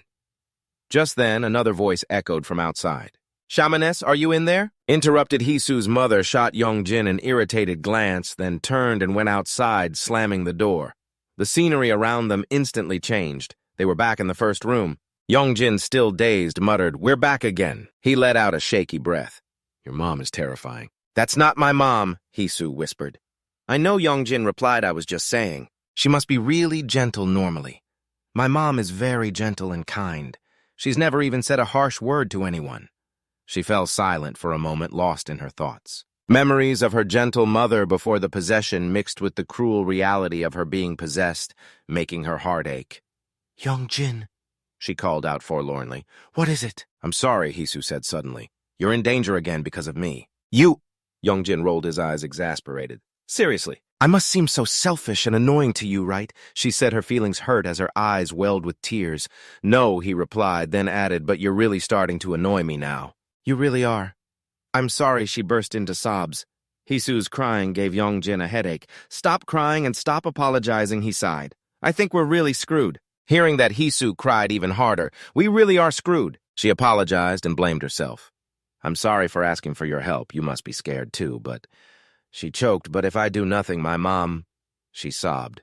I saw my mom's skin rotting away.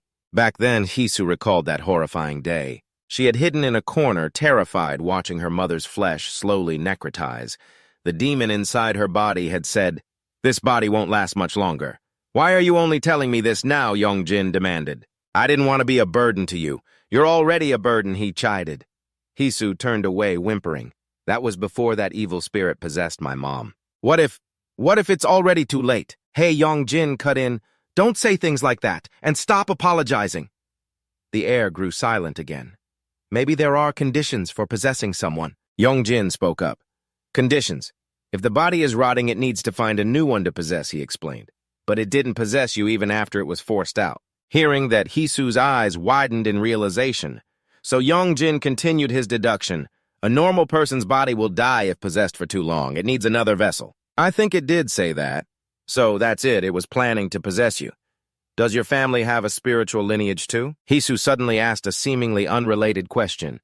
Why would your ancestor personally come to help? My family has been shamans for generations. Are you kidding me? I'm not kidding. Then suddenly he realized something. My finger just twitched. Aeonjong's face lit up. I can move a little now. You should try too. Hisu listened and tried to move, but she remained motionless. Aeonjong was able to swing his arm back and forth. I still can't. All right, Yongjin suddenly sat up overjoyed. Hey, Lee, Hisu, grab my shoulders, he said. Uh-huh. She obediently held onto his shoulders as Yongjin swayed to gain momentum. 1, 2, 3. He suddenly pulled hard, but it was no use only managing to pull his shirt down. This is so frustrating, he said, annoyed. Look, you can move too. Stop pretending and get up now. I'm not pretending, Hisu said, feeling hurt. Yongjin pulled his shirt back up. Just then a voice echoed from the cave entrance. Jin had been standing there since who knows when. Seeing him, Hisu's face brightened up. Whoa, Yongjin was surprised too, but behind Jin were the other kids who had teased him earlier. Hey, look at the guy with no clothes. Oh my God, a pervert. Jin was carrying a giant sword, swinging it effortlessly and smiling brightly. This is yours. Yongjin's jaw dropped, unable to believe his eyes. His eyes were glued to the sword. His hand slowly reached for the hilt, but as soon as he touched it, the heavy sword immediately fell to the ground with a clang. He had no strength in his hand at all. A sharp pain shot from his red, swollen hand to his brain. Yongjin let out a small cry. The kids burst out laughing at him. What kind of joke are you trying to pull? Geez, he's so weak he can't even lift it. So pathetic. But what is this place anyway? Another child asked curiously, making Yongjin look around in surprise as well. There really were many strange things here. Seeing Hisu still on the floor, a little girl with braided hair sat down beside her and asked, Miss, are you a descendant of a shaman? Yeah, she answered softly. Then are you good at magic? The little girl's eyes sparkled. Do you want me to help you up? Without answering, Hisu immediately sat bolt upright. A moment later, the group arrived at another place. Whoa, this must be a shrine, two of the kids exclaimed. It's so big, hey kids, you shouldn't go in there, Yongjin warned. So that means you're the oldest one here now, right? Hisu put her hands on her hips and laughed loudly. That's right, I'm your leader now. The children cheered along. What's with you, Lee Hisu? Are you okay? Yongjin looked at her confused. They were the spirits of children. A voice spoke up beside him. Yongjin turned to see Jin explaining, those kids can't control their own bodies, so they possess other children to move around. I don't really get it. But do you know them, sir? They are spirits from heaven. There's no need to be wary of them. So they aren't human, Yongjin thought to himself while Hisu was already happily playing with the kids. Where's the candy? Where is it? I'll take the chocolate flavor. Yongjin watched them helplessly. No need to be wary, sure, but couldn't they be a little quieter? In another room, Hisu's mother pushed a brown jar forward. Place this jar next to the child's bed while she sleeps, she instructed a haggard-looking young woman. The woman was being clung to by the spirit of a child. But whatever you do, don't look inside. Thank you, shaman, the young woman said gladly, taking the jar. She closed her eyes, covered half her face with a fan, and blew out a puff of faint red smoke. The spirit on the young woman's shoulder smelled it and immediately vanished. For some reason, I feel so much better after talking to you. The young woman with a smile of relief appearing on her pale face. My body feels lighter too. She was using her energy to suppress those evil things. So don't let your guard down, she said, lowering her fan. If this method still doesn't work, we will have to perform an exorcism. Yes, ma'am. So how much will that be? She smiled faintly. Just take it. I am trying to save you. What would I need money for? The girl was stunned, then so moved she felt like she was looking at a living saint. Just leaving 10,000 won as a donation would be fine. The woman added in a gentle voice, yes, thank you so much, ma'am, as the girl bowed her head in thanks and left. The smile on the woman's face became unreadable, her eyes flashing with a wicked glint. Either way, you will have to come back to give me a Thanksgiving offering. She thought to herself, next time you come, I might not be here. Why is that? Instead, a young boy will be sitting here. She said, an image of Yongjin flashing in her mind. From now on, you can talk to that boy. I have already told him about your case. What about you, shaman? I will be going up the mountain to meditate for a while. She smiled, but her eyes held a hidden meaning. Don't worry, that kid may be young, but his spiritual power is very strong. Just treat him as if he were me. She gave a knowing smile. He serves the same God as I do. Suddenly, a noise from outside caught her attention, startling the girl. Is someone out there? It's nothing. She calmly took a sip of her tea. I have a cat. It's probably just chasing a mouse. Outside the room, a sword clattered to the ground. What are you doing? One child scolded. You're always breaking things. We can just clean it up. Meanwhile, Hisu approached a corner of the room. What's this? It was a brown jar. Curious, she reached out to open the lid. Why's there a jar in a shrine? Hey, don't touch that. Jin turned his head in panic and shouted. Get back now, another child also warned. Loudly terrified, Hisu stumbled back, her hand accidentally knocking the lid off another nearby jar, A large explosion occurred, throwing Hisu far away. One of the children tried to use his power to catch her, but he also fell to the ground. Hisu, the boy called out worriedly. Hisu gritted her teeth, the pain clear on her face as she sat up. What just happened? Yongjin, holding a sword, rushed towards her, shouting, Lee Hisu, get out of the way! Hisu turned around and froze. Floating right behind her was a faceless spirit with gnarled, deformed fingers. Horror drained the color from her face. Her eyes were vacant, her mind completely paralyzed. Yongjin gripped the sword, roared, and with all his might threw it straight into the middle of the spirit. The sword pierced through it and stuck firmly into the wall behind the demon, vanished into thin air. The children standing by clapped and cheered. Few Yongjin panted, his whole body exhausted. Suddenly, a cold voice rang out, so many little mice. Yongjin froze, his entire body stiffening. Hisu's mother stepped out. You're all being too loud. The children turned their heads to look at her. She turned to Yongjin, her voice dark. Yongjin, are you all recovered now? Yongjin didn't react, just stood there, frozen. A horrifying laughter began to echo. He glanced fearfully at Hisu's mother. She was smiling demonically, her blank white eyes glowing with a fiery red light. You truly have a perfect body. Yongjin and Hisu stared in horror as she slowly approached. You should have stayed hidden. Stay out of my business, you fool. Yeonjong's face went white.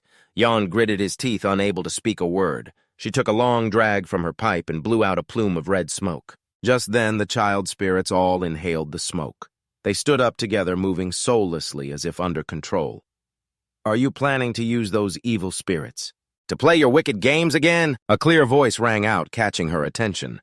A child holding prayer beads stood in front of the other spirits, a soft blue light glowing from his body. "I will not let that happen." "You have done a very bad thing, haven't you?" Hisu's mother scoffed, her expression filled with contempt. "A shaman doing something like this." The child in red spoke up. "It's always the shamans with the strongest spiritual powers who commit such evil deeds." The child in blue retorted, his eyes flashing as he angrily questioned her. "Where are the fingers of these children?" She said nothing, just sneered in contempt. Just at that moment, a voice made her turn her head. "Shaman." The girl holding the jar stammered, "What is this?" Her face was pale and sweaty, her terrified eyes glancing in another direction. Yongjin was also scared. He followed her gaze and their eyes met. The jar in the girl's hands suddenly cracked. A bizarre red light flared from the fissure. The jar shattered and something like an orb burst out. It morphed into a monstrous spirit, its mouth agape as it lunged at Yongjin. Terrified, he instinctively raised his arms to defend himself. "No, that body is mine," the spirit screamed. It opened its mouth wide to devour him, but just at that moment, it suddenly exploded, collapsing in front of Yongjin. A cold voice rang out, "How dare you?" Hisu's mother clenched her fists, her eyes full of contempt. "How could it be yours, her eyes?" Her blazing red eyes showed absolute possessiveness. "It is mine," Yongjin's mother watched, scared out of her mind. A giant black circle appeared right in front of Hisu's mother. "Ch!" She clicked her tongue and looked at the girl lying motionless on the floor. One down. Suddenly, the sound of chanting began. Startled, she spun around to see the children with their hands together endlessly reciting a mantra. They had her surrounded. "Full of tricks, aren't you?" She scoffed and pulled the pin from her hair. These childish tricks. She used the pin to cut her finger, making it bleed. The drops of her blood fell and spread across the ground like red serpents coalescing into the two crimson words for grudge. This level of resentment. The boy stared in astonishment at the evil energy. The woman's face was now terrifyingly fierce, her smile stretching from ear to ear. It won't be that easy. She thought of the angry citizens, the protests, the mountains of resentment. This curse will spread all over the world. She moved closer to the boy, leaning in. "Why believe in all that nonsense about gods?" she whispered. "You asked where the fingers were, right?" She opened her mouth wide. Inside, instead of a tongue and teeth, were innumerable children's fingers. The boy witnessed the horrifying scene. He screamed in terror. The desperate cry seemed to please her greatly, and she let out a loud laugh. A red aura radiated from her like a magnet. It attracted countless demons and ghouls. The little girl looked closely at the figures in front of them and recoiled in shock. "Brother, these kids." Before she could finish, she was seized with terror as she saw the mindless monsters charging at the boy, their shadowy forms opening their mouths menacingly. Meanwhile, Hisu's mother was drawing a strange aura into herself. The little girl quickly dashed forward to shield something. But with a thud, she fell to the ground. The boy beside her saw it and cried out her name in worry, Han. But then he was struck by a horrifying realization. Those fetuses... have they been possessed by demons? She looked at the deformed spirits, her heart aching. They could never bloom into flowers, never become human, and would never see their parents again. The little girl's eyes welled up with tears. Shimmering tears rolled down her cheeks. "What can I do? They're so pitiful!" The little girl shouted in despair. "Wake up, everyone! Let's go see your mothers!" The three women smirked contemptuously. "What kind of pathetic show is this?" She ignored them, continuing to absorb the stream of energy. The ghosts went berserk, frantically rushing at the little girl. Seeing this, the little boy trembled and screamed, glaring up at her with eyes full of rage. You think you won't be punished for this?" Suddenly, a hand from behind slammed the boy's head to the ground. Despite the pain, he struggled to look up and threaten her. "When my brother gets here, you're dead for sure." She merely glanced at him and smirked. Her tone was dripping with mockery. "Go on, give it a try. Call your brother or anyone else for that matter. I'll send all of you to the other side at once." As she spoke, an invisible hand gripped the boy's head, gradually blocking his vision. Through a tiny opening he could see she paid him no mind. She turned around, her gaze cold and triumphant. "Now there's no one left to stand in my way. Shall we get back to work? After this, I'll become a god." "Ah, no. Something even greater than that." Yunjin glared at her with hatred while Hisu's eyes flickered with fear beside him. Yunjin gritted his teeth, helpless, as the woman reached out to touch his head. Suddenly, something sliced through the air, forcing her to stumble back a few steps. It was a knife thrown with such force that it lodged deep in the wall behind her. Before she could recover from the shock, a mocking voice rang out. A god, and even greater than a god, how ridiculous. Since when did a human like you dare to even mention the title of a god? The speaker was Zin in the form of a dog, yet his entire body radiated a sharp, oppressive aura. The woman clutched her bleeding wrist in astonishment. A dog, she muttered, staring at the dog standing steadily on her magic circle. To still be standing like that? It's no ordinary dog? Jin frowned. It seems you can't see my true form. Your eyes must have lost their spiritual power, haven't they? The woman probed suspiciously. What in the world are you? A small light began to glow from beneath Jin's feet, growing brighter until it completely enveloped him. In the aftermath of the light, Jin appeared in his true form as a god. He stood there with his arms crossed and an arrogant look on his face. A god? What else would I be? Both Yoon-jin and Hisu were completely astonished. Hisu's mother was stunned, unable to believe what she was seeing. To the two terrified children, Jin's appearance was like a final lifeline.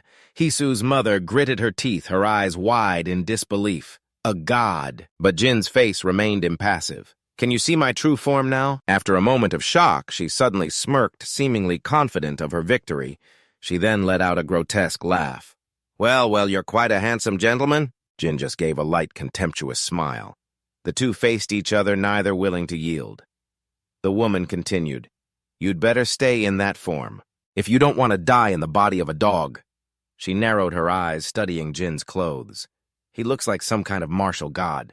Yoon-jin was puzzled. What is this? Why is the ancestor just standing there?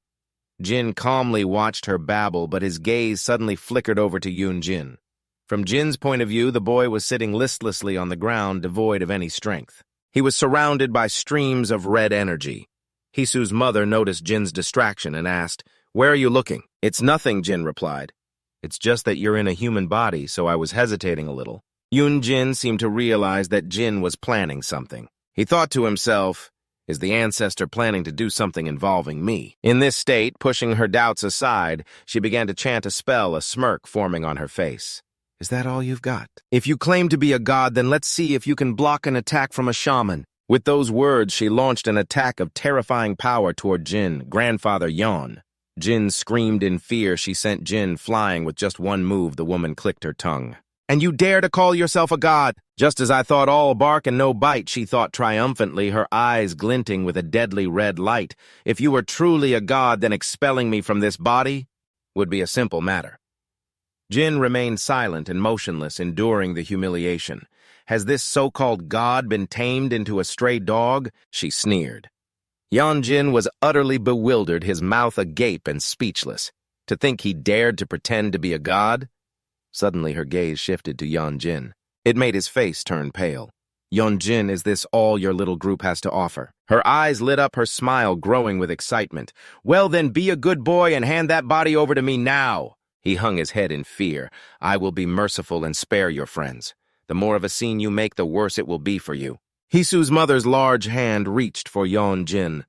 More accurately, she grabbed him by the collar and yanked him close. She growled, You don't have a choice. Though terrified, Yeon-jin tried to act tough. Why not? What if I bite my tongue and kill myself right here? Before he could finish, Hisu's mother cut him off. Go ahead if you have the guts. I will seize your body before you have the chance to die completely. She said, her expression growing more and more ecstatic. I am far greater now than I ever was before. Suddenly, a weak voice interrupted. Annoyed, Hisu's mother glanced in that direction. A small but determined hand was clutching her dress. It was Hisu. The girl was sprawled on the ground, drained of all strength, but her hand still gripped the woman's clothes, trembling as she said, Don't do this. Hisu! Yeon-jin looked at her with worry. Please get out of my mother's body. Hisu pleaded in anguish, tears streaming down her face. Then her tone suddenly changed as she commanded, Get out of there this instant. The woman's gaze remained unshaken, but when she heard the little girl choke out the word, Mom, her body seemed to lose control for a moment. She abruptly kicked the little girl away without mercy. The act was so sudden it left Yeon-jin frozen. You thought I wouldn't dare to kill you. Is that why I've let you live until now? She wearily held her forehead, looking down at the motionless Hisu. It's simply because you are still useful to me. She began to chant another spell before Yeonjin's horrified eyes. "Don't worry, I'll send your precious mother along with you soon enough." Seeing Hisu in mortal danger, Yeonjin screamed in desperation and lunged to protect her. The little girl just smiled gently, as if offering a final word of comfort. "I'm sorry." Yeonjin froze as he watched her shut her eyes tightly. As she accepted her death, he roared and charged forward in a desperate attempt. But for some reason, the spell from Hisu's mother vanished just before it reached her. And then a child's tender voice called out, "Mommy!" The scene suddenly shifted, returning to the past. A young Hisu was holding a string of beads. "Here, this is a bracelet made from the seeds of a Bodhi tree," her mother explained affectionately. "They're very popular right now. You should try wearing it." Hisu looked at the oversized bracelet on her wrist. "How can I possibly wear this? It's so big and tacky. It will help ward off evil spirits," her mother replied. At the mention of warding off spirits, the little girl froze. "So it's about that again." She lowered her head to hide her sadness. "I hate it when the other kids tease me for being a shaman's daughter. And now you want me to wear this?" She continued, ignoring her mother's pained expression. "Mom, stop putting talismans in my bag. Last time they spilled all over the classroom floor when I took my books out because you're worried about me. If I get ostracized by my friends because of you, will you take responsibility for it?" The little girl couldn't hold it in any longer. "Look, other people live just fine without needing any of these things. Why do we have to live like this?" She quickly wiped away her tears. "I hate it so much." "Then what about this talisman?" her mother asked. Spreading her arms wide, she protested, "I told you I hate talismans, Mom." Her mother smiled. "This is my talisman, no matter where my daughter is. Just call out Mom and I will run to hug you. This talisman is incredibly sacred, you know," saying that she hugged her little daughter tightly. The scene freezes on a photo of the two of them together in that memorable moment. Back in reality, the attack had stopped at some point. Tears streamed down the mother's face. Hisu looked up and realized something was different. The mother seemed to have partially regained her consciousness. She called out to her daughter, "Run, my child."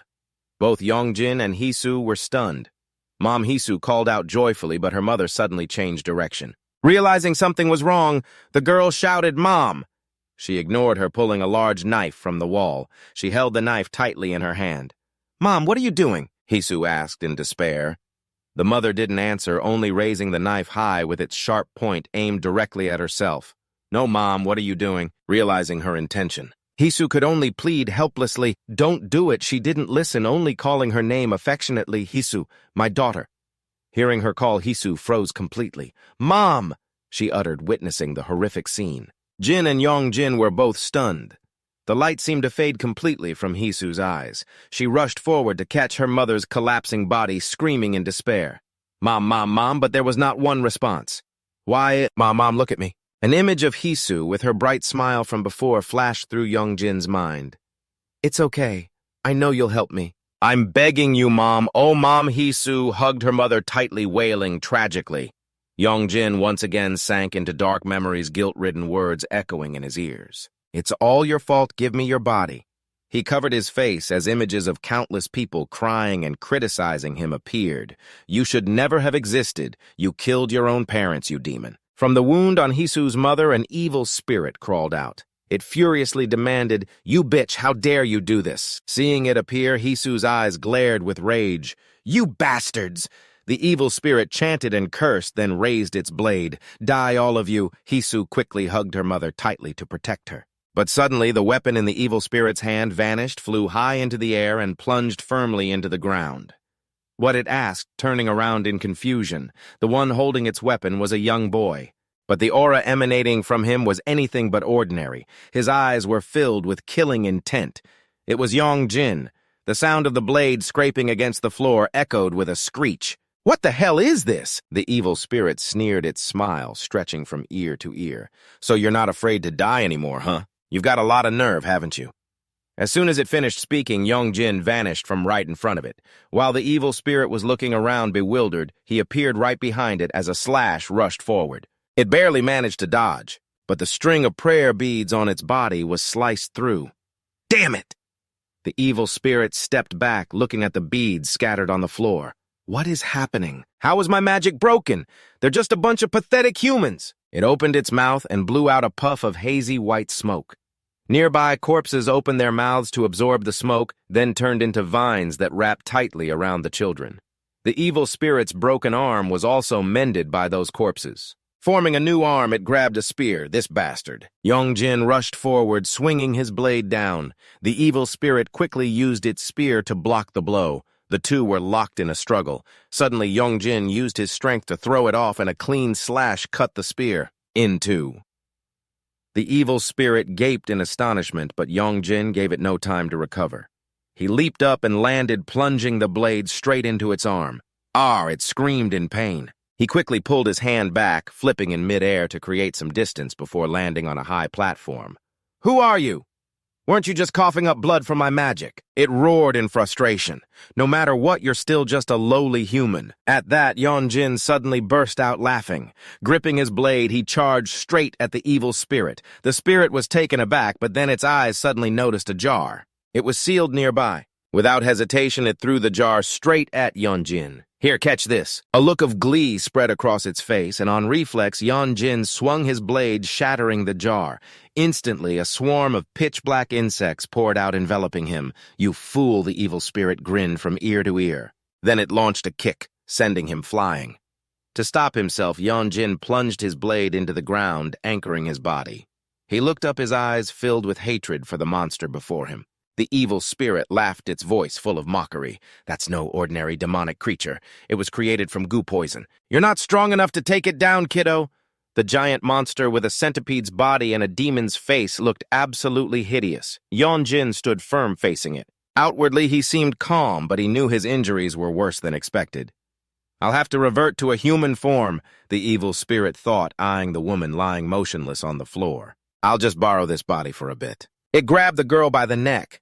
"I don't really like this, but you wouldn't dare attack your own kind, would you?" The spirit breathed a cloud of white smoke into the girl, and she instantly absorbed it. Suddenly, an earth-shattering boom resounded as the wall was smashed through. The evil spirit flinched and turned to see an unbelievable sight. Yongjin, with just one hand, had sliced the demon-faced centipede monster clean in two. As Yongjin turned to look at it, the evil spirit felt a cold chill run down its spine, to sever the goo-poison creature with a single strike. Suddenly, it burst into a distorted laugh, unbelievably stupid. A slash like that won't kill it, and right at that moment, the cells inside the centipede began to stir. "You've only made it multiply." From the two severed halves, two new monsters formed. They roared in unison. "Hey," the evil spirit commanded, "don't kill that kid. Just restrain him. I need that body to become a god." But then its ears were filled with the horrific screams of the monsters. It turned back in shock. Both of the two centipedes were no longer moving. Yongjin alone had created this entire mess. The evil spirit stared dumbfounded. Yongjin turned to look at it, lightly licking his lips. The spirit, startled, fell and scrambled backward. "Impossible. He even eats demons." The spirit inside Hisu's mother watched speechless as Yongjin approached. Jin, in his puppy form, also sensed something was wrong and ran toward him. "Hey!" Yongjin turned his pupils glowing red with killing intent. He swung his blade down. The blade struck the ground, sending shards of stone flying past Jin, missing him by mere millimeters. With that, he turned and walked away, leaving Jin staring wide-eyed in horror. The demoness was utterly terrified seeing him approach. The black smoke swirling around Yongjin grew denser, filling her with fear. "What is this? He's not human anymore." As this thought crossed her mind, she bolted for the door. "He's too dangerous. I have to get away." The door was smashed to pieces, allowing the demoness to escape outside, her face contorted in pain. Just then, Yongjin caught up to her, landing a solid kick. He came down with one foot on the back of her neck, smashing her face into the ground and grinding it along the stone floor. The demoness's entire face was covered in dirt and dust. Yonjin's foot felt as heavy as a mountain, pinning her down. Seeing his blade rise, the demoness panicked. The moment Yonjin lifted his foot, she tried to escape. Seeing his prey trying to flee, he kicked her again, sending her face first into the dirt. Yonjin's expression was calm, as if looking at an insect. Flickering images like a movie reel began to surface in his mind. The scene of a person falling cursed by the world. The more she remembered, the more frantic she became. No. But the nightmare of a funeral pyre with the girl upon it continued to haunt her. She was unwilling to accept it, for I am a god. Wails, cries, and the crackling of fire echoed in her ears, the last sight a distorted smile in a sea of flames. The scene changed again to a clear blue day with silk banners fluttering in the wind. Offerings piled up like mountains, money, white rice fruit, and even a whole roasted pig. The villagers bowed their heads reverently, uttering solemn prayers. Before them, the village sorceress, a fan in one hand and a bell in the other, was performing the concluding rites. The sorceress turned and smiled. "The gods have heard our prayers, it will rain tomorrow." But the next day, the sun was still blazing.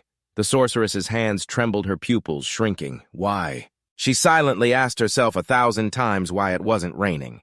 Then, in a rage, she kicked over the ceremonial altar. Damn it, how did it come to this? Sweat poured down her face. I can't feel anything anymore. Has my magic weakened? No one will respect me now. The villagers have all gone. Why? She looked at the sacred painting that had hung there for so many years. A fear crept into her mind. Could it be that there are no gods at all? She pondered this absurd theory. The sorceress stood there dazed. That's right. From the very beginning, it was all due to my own talent. She was suddenly pulled back to reality by whispers. The few remaining villagers stared at her, then scurried away in fear. Seeing herself ostracized, the sorceress's mood soured even more. In a rundown tavern, rumors spread faster than the effects of alcohol. Hey, what's up with that sorceress? They say the gods punished her and she lost all her powers. A drunkard slurred in response. Is that so? I also heard she destroyed her own shrine with her bare hands. What a fraud. I never believed her from the start. But they didn't know the sorceress was standing right behind them, listening to their every word. Her ice-cold voice rang out, making one of the men choke on his drink. A great plague is coming to this village. You must make offerings to the gods if you wish to survive. But times had changed. The villagers looked at her with contempt.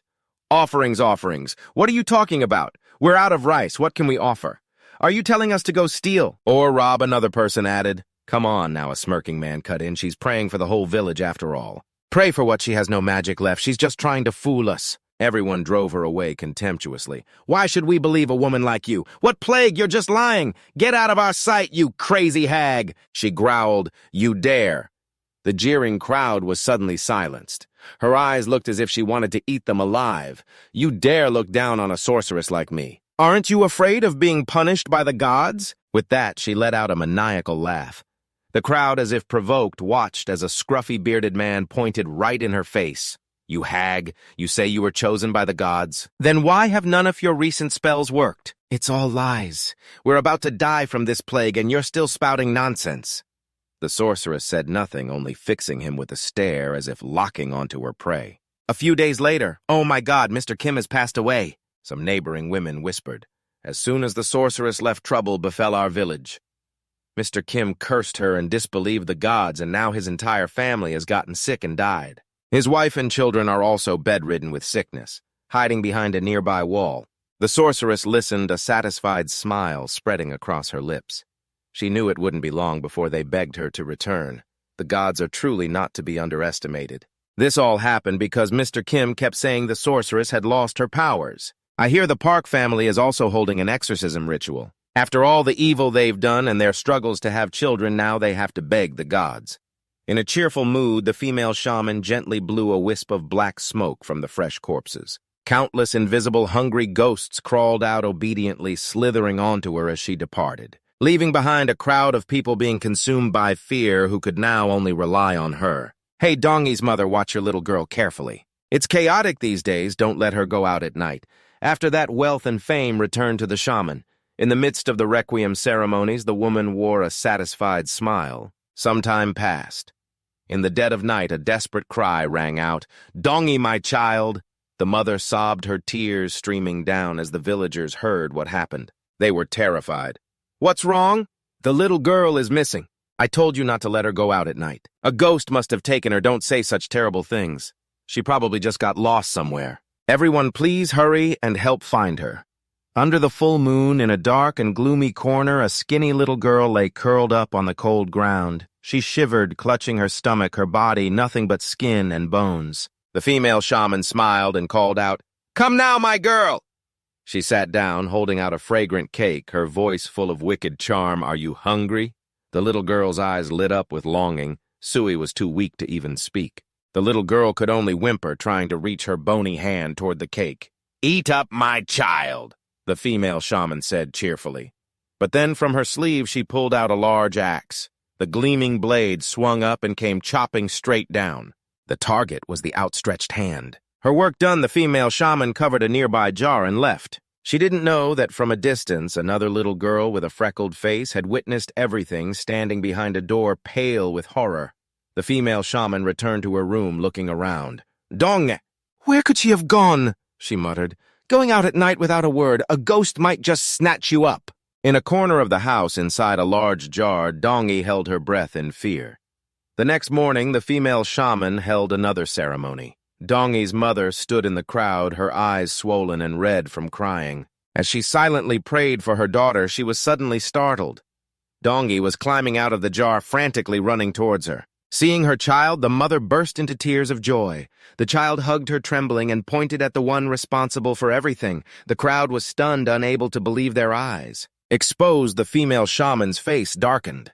In the torch-lit darkness, a terrified man fell to the ground, his trembling hand pointing at a bamboo tube. From inside it, a finger bone fell out.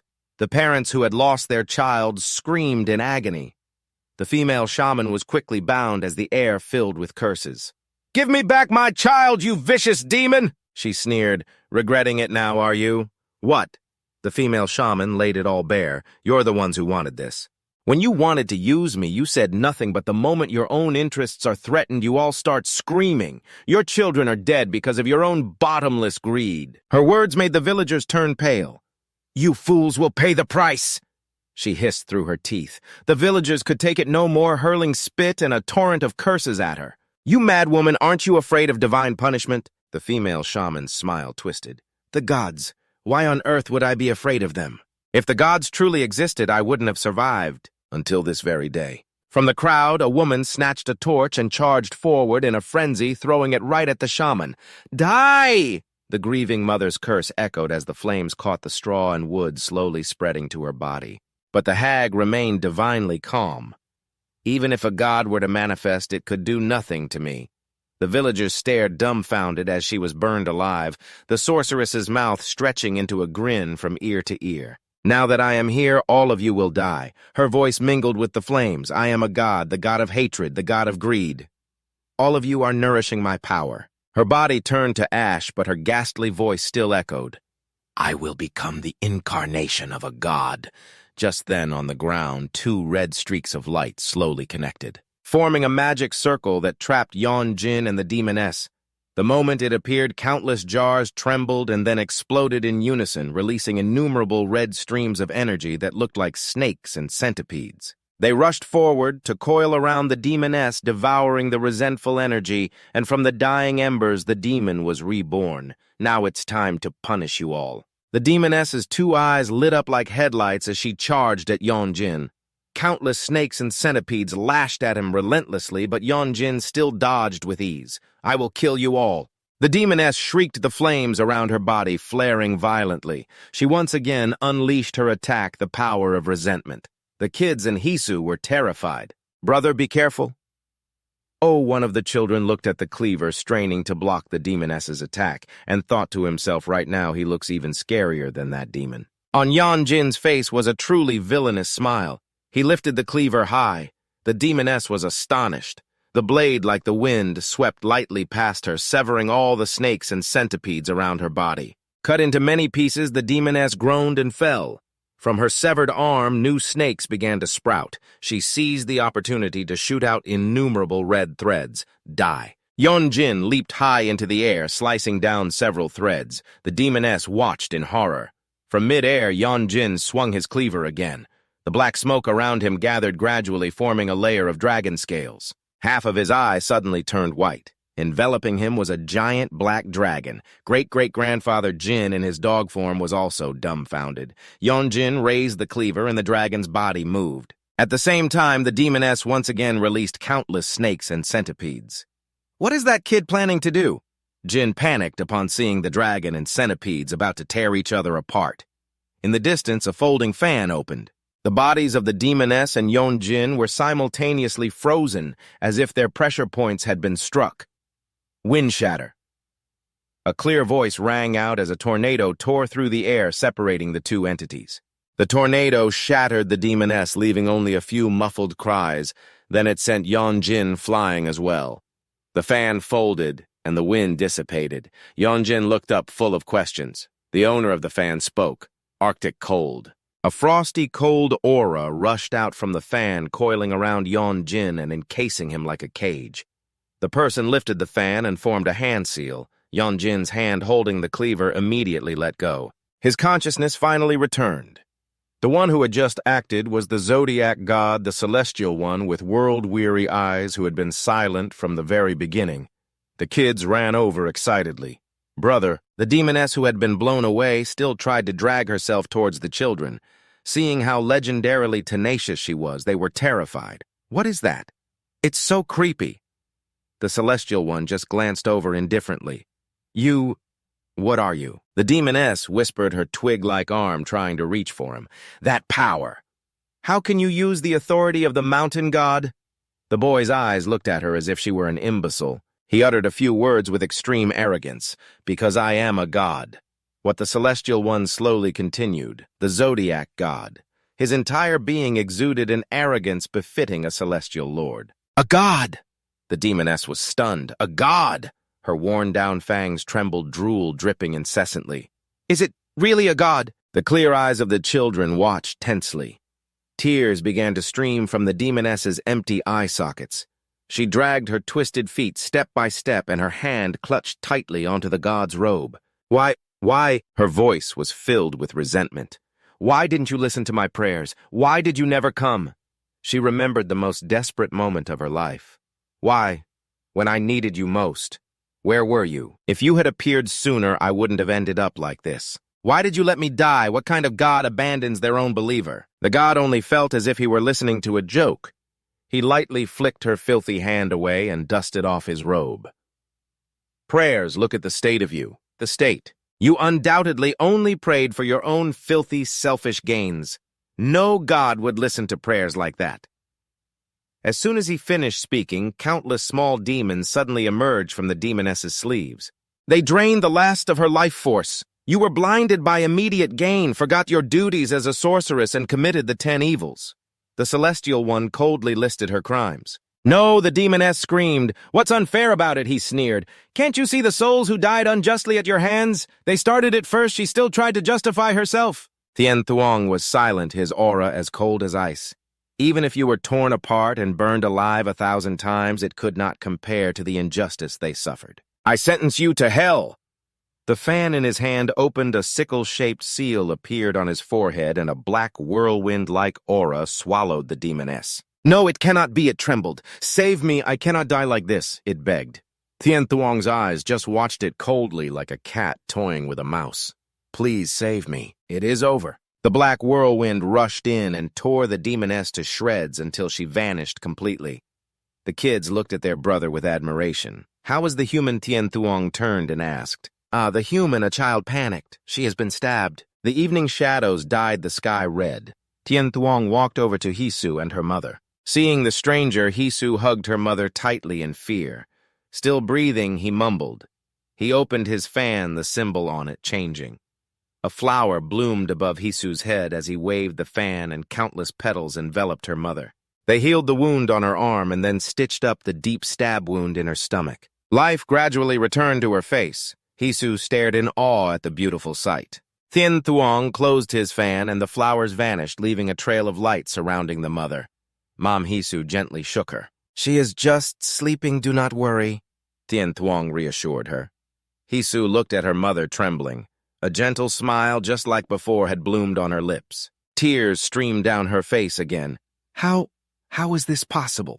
This is wonderful, sis, a little girl said happily. Our big brother is a great god from the heavens, the kids boasted proudly. Among the 12 earthly branch gods. He is the first god, this is child's play for him. Astonished. Hisu quickly bowed her head in gratitude. Thank you, my lord. Tien Thuong covered his mouth and coughed, hiding a dark red bloodstain on his sleeve. There is no need for thanks, he said. May I ask a favor of you? His arm trembled as he gripped the fan.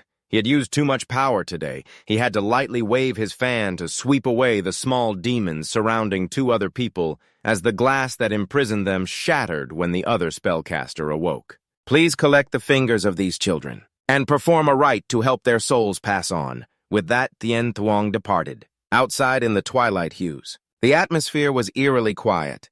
Tien Thuong stood there. His eyes held a hint of amusement as he looked at Yeon Jin, who was still floating in the mist. Next to him was a puppy. Hey, he called out, startling Jin in his puppy form. Let's go. Tien Thuong approached Yeon Jin, raised his fan, and gave him a light tap on the top of his head. Yeon Jin slowly opened his eyes, waking from his coma. He stared bewilderedly at the stranger standing before him. Moreover, he was enveloped in a cloud of white smoke, which made him even more confused. What is this? He tried to struggle, but the smoke would not dissipate. Suddenly, it began to disappear. Yeon Jin lost his balance and fell to the ground with a thud. He quickly sat up and looked around, startled. An entire landscape of ruins lay before his eyes. The confusion was clear on his face. What is happening? Where am I?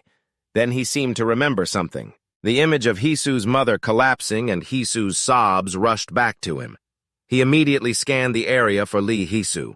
Just then, Hisu appeared. She stared at him intently, then placed both hands on his cheeks to make sure she was not seeing things. Are you okay? She stammered. I am fine. Yeonjin's face flushed red. I am fine. What about you? Seeing her friend was awake, Hisu was so happy she burst into tears again. This is great. I am so sorry, Yeonjin. It is my fault that you... I am fine, he said, looking at her in confusion. What about your mom? Is she okay? Mm-hmm. Hisu smiled. Luckily, thanks to the help of the junior and senior gods, all her wounds have healed. She is sleeping now to recover. But this only made Yeonjin even more confused about what was happening. Just then, Jin in his puppy form came closer. Are you awake now, ancestor? He stammered and scratched his head. What in the world did I miss? Let's talk when we get home, Jin replied as another voice chimed in. Oh, is that so? A little boy in traditional clothing looked at Jin with a friendly gaze. You're quite curious too, huh? So how are you going to explain this now? The whole group stared dumbfounded at the boy. Hisu broke the silence. Let me introduce you. This is a great deity from the heavens. A great deity. Yoon Jin looked at her then over at Jin, who was glaring at the little boy with a what are you looking at expression. Yoon Jin and the great deity stared each other down in silence when suddenly he pointed behind the boy and shouted, Hey, there's a balloon coming! But this childish stunt made the great deity furious. The other children gathered around him. Sir, are you okay? The great deity flicked his fan, shooting a bitter glare at Yoon Jin's group. Let's go. White smoke surrounded him and the children as they laughed and waved goodbye to everyone. Let's go now, bye-bye. See you later. What the heck was that? Yoon Jin's jaw dropped as he watched them teleport away. Is he an acquaintance of yours? Hisu looked at Yoon Jin admiringly. You even get help from the gods. What? No, not at all, he stammered. Suddenly a warm voice called out, Hisu. She quickly turned and saw her mother standing in the doorway. She trembled and rushed to embrace her mother tightly. Watching this heartwarming scene, Yoon Jin smiled unconsciously. Hiding behind the door, the old boogeyman also silently shed a tear. He didn't go inside, only watching from afar, then he picked up his basket and staggered away. He mumbled a song, The tiger takes the crying child, but the good child gets a treat, as his voice faded away. Where he had been standing, a handful of candy was left carefully placed on a cloth. The sunset finally disappeared. A message popped up on his phone screen. Your order has been delivered with an attached photo. Wait, this message is from 8 hours ago, Yoon Jin muttered, looking at the huge pile of bags at the door. Oh man. He checked the items inside the bags. They're all ruined. Are you some kind of official around here, kid? Accepting tribute from the common folk, are we? Jin stood nearby, looking at him judgmentally. Hisu bought those for me. They were just delivered. Yoon Jin snapped. What were you even thinking? What official? Jin glared at him. Are you shouting at your own great-great-grandfather? Yoon Jin ignored him and punched in the code to get inside. How dare you speak to me like that? Getting ignored only made Jin angrier. I can let other things slide, but I will not tolerate disrespect. Then you can just starve, Yoon Jin retorted, carrying the groceries inside. That insolent little brat! Jin yelled after him. Hurry up and get in the house and don't forget to close the door. Yoon Jin cut in, picking up the blade he had left by the door as he walked in. I'm hungry, get dinner ready quickly, Jin announced nonchalantly the moment he was inside before turning his back and walking off, leaving Yoon Jin with his arms full of bags. Wash your feet first, Yoon Jin reminded him while pulling out his phone. He had a text from Hisu Yoon-jin. "Thank you so much, and I'm really sorry. If you ever need help in the future, I promise I'll be the first one to rush to your side." The message came with a sticker of a muscular duck and another of a waving duck. Yoon-jin then replied. Then he carried the bags to start making dinner. Over on her end, Hisu's phone pinged. It was just a short reply. "Don't worry about it," but it was enough to make her smile happily. At Young-jin's house, dinner was ready, and Jin was eating like he was starving. "So while you were unconscious, that young sorcerer defeated the monster and even healed Hisu's mother. Is that right?" Young-jin asked while picking bones from his fish. "That's right," Jin replied mid-chew. "What a shame I missed all the action," Young-jin said, then glanced at the old ancestor who was wolfing down meat. "Is he also an ancestor god like you?" "That guy is not your ancestor." The two focused on their meal again. Young-jin sighed inwardly. "So where was my ancestor then? I was on the brink of death, and he was nowhere to be seen." "You were supposed to be the one to save me. If it weren't for that kid, I would have been a goner." Each of his silent complaints was like a needle pricking the conscience of the old ancestor who was eating. Hit in his sore spot, Jin could only remain silent, the piece of meat in his mouth even falling out. "It's not that I didn't want to save you," Jin explained, every word heavy. "It's that I couldn't." He recalled the sword on Jin's back when he was in human form. "Huh, so is that sword on your back just for show?" "I just wear it to look cool," Jin answered casually. "I've lost all my power." Those words made young Jin pause. He calmly analyzed it. "Is it because of that time you saved me from that other god?" Jin was a bit surprised that he knew. A few seconds later, he replied, "That's right. That incident is the cause of everything. That night you actually died." The horrifying scene flashed back. A warm light radiated from Young-jin's chest in the memory. "I used all of my power," Jin continued, "in this divine jewel." The jewel hanging at his hip also glowed brilliantly, then slowly turned black. "To bring you back from the dead. Your special regenerative ability is from the power I transferred to you." Young-jin grabbed him. "What do you mean by that?" "I've already told you," Jin replied, his face completely serious. "From now on, you have to help me so that I can regain my power." Under the night sky atop a skyscraper, a figure holding a bow was silently observing from a distance. It was a girl with dangerous blazing red eyes. She stood under the moonlight, gazing in a certain direction. Then, in an instant, she vanished without a single trace. Blue skies, white clouds, a new day began. As Young-jin was putting on his uniform, he suddenly clutched his arm in pain. His arm and both his legs were trembling uncontrollably. "Why is my arm aching so much? My legs, too. Don't tell me I'm this worn out from just a little bit of running." "Hey, kid," Jin in his puppy form suddenly spoke up. "Do you have anything like a historical record?" He thought for a moment to choose his words. "The kind of books that record the world's changes in chronological order. You're acting as if I don't understand." Young-jin lost his patience. "I'm surprised you actually have one." Jin was surprised, then found his own surprise amusing. How funny. Young-jin grumbled as he threw a book onto the bed. "My 10th grade history book. I can't believe I haven't thrown it away yet." "What's this?" Jin asked curiously. "Yeah, a history textbook," Young-jin replied, then said his goodbyes. "I'm heading to school now. All right, be careful." On his way, Young-jin scrolled on his phone, Jin's words from last night echoing in his head. "Your unusual healing ability also comes from the power I gave you. If that's the case, shouldn't I be stronger? Why hasn't my stamina improved one bit? This way you won't be targeted by ghosts and demons anymore." That sentence from Jin left him a bit speechless, but it was also somewhat reassuring. It's a pretty good deal, I suppose. Lost in thought, he suddenly bumped into a sculpture. Remembering what happened last time, a chill ran down his spine and he quickly moved away. Just then, a device like a walkie-talkie, clipped to the chest of a freckled kid walking ahead, suddenly started beeping. All 5 colored lights on the device lit up at once. Yoon-jin didn't notice and kept walking. The kid's headphones also emitted a warning. The boring battle has ended. He looked bewildered as the device returned to normal, and the two of them just walked past each other. When the freckled kid adjusted his glasses and looked up, he could only see Yoon-jin's back. In the hallway, the freckled kid hid behind a corner and raised a device shaped like 3 eyes, starting to record. To be precise, it was a homemade ghost detector with a screen. It continuously analyzed the people who came into frame. The task seemed serious, but his sneaky posture made him look just like a pervert taking secret pictures. Suddenly, a hand snatched the device away. A female student with a ponytail held it up to inspect it. Hey, what are you filming? Don't tell me you're taking secret pictures." Another short-haired friend glared at him. Bombarded with questions, he became flustered and quickly explained, "No, I'm not filming you guys."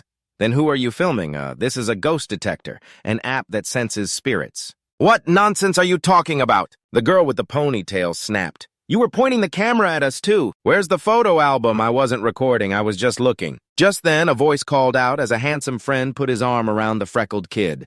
"G1, what are you doing? Ghost hunting again." The kid named G1 was startled. Without another word, his friend turned to explain to the two female students. "Sorry about that. This guy is really into ghosts and stuff. He's just checking if there are any in our school." The girls immediately became shy upon seeing the handsome guy. "It's Do-kyung." Another hand snatched Ji-won's device. "He's been like this since middle school. He lacks empathy, so please just bear with him. We'll take care of him." "I don't lack empathy," Ji-won stubbornly protested, but Do-kyung advised him.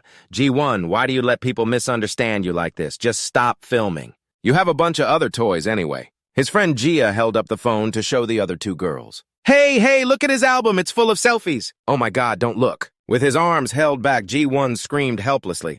"This crazy guy is even striking cool poses. Ha ha ha." Finally, Do-kyung had to step in to end this roasting session. "We're sincerely sorry." The two girls gave a quick nod and scurried away. Once they were out of sight, Jia immediately reverted to her usual cold demeanor. She crossed her arms, glared at Ji-won, and said, "You need to cut it out. In this day and age, you're still walking around with a camera. Are you trying to get beaten up?" "You have to let me explain," he replied. "Explain what she said contemptuously. You were about to get dragged to the dean's office." Seeing the situation was getting tense, Do-kyung stepped forward. "Jia, can you maybe stop swearing?" "What, I'm not swearing." Do-kyung turned to Ji-won. "But anyway, Ji-won, why did you come up to this floor? You didn't even put your backpack away." "What do you think?" he replied curtly.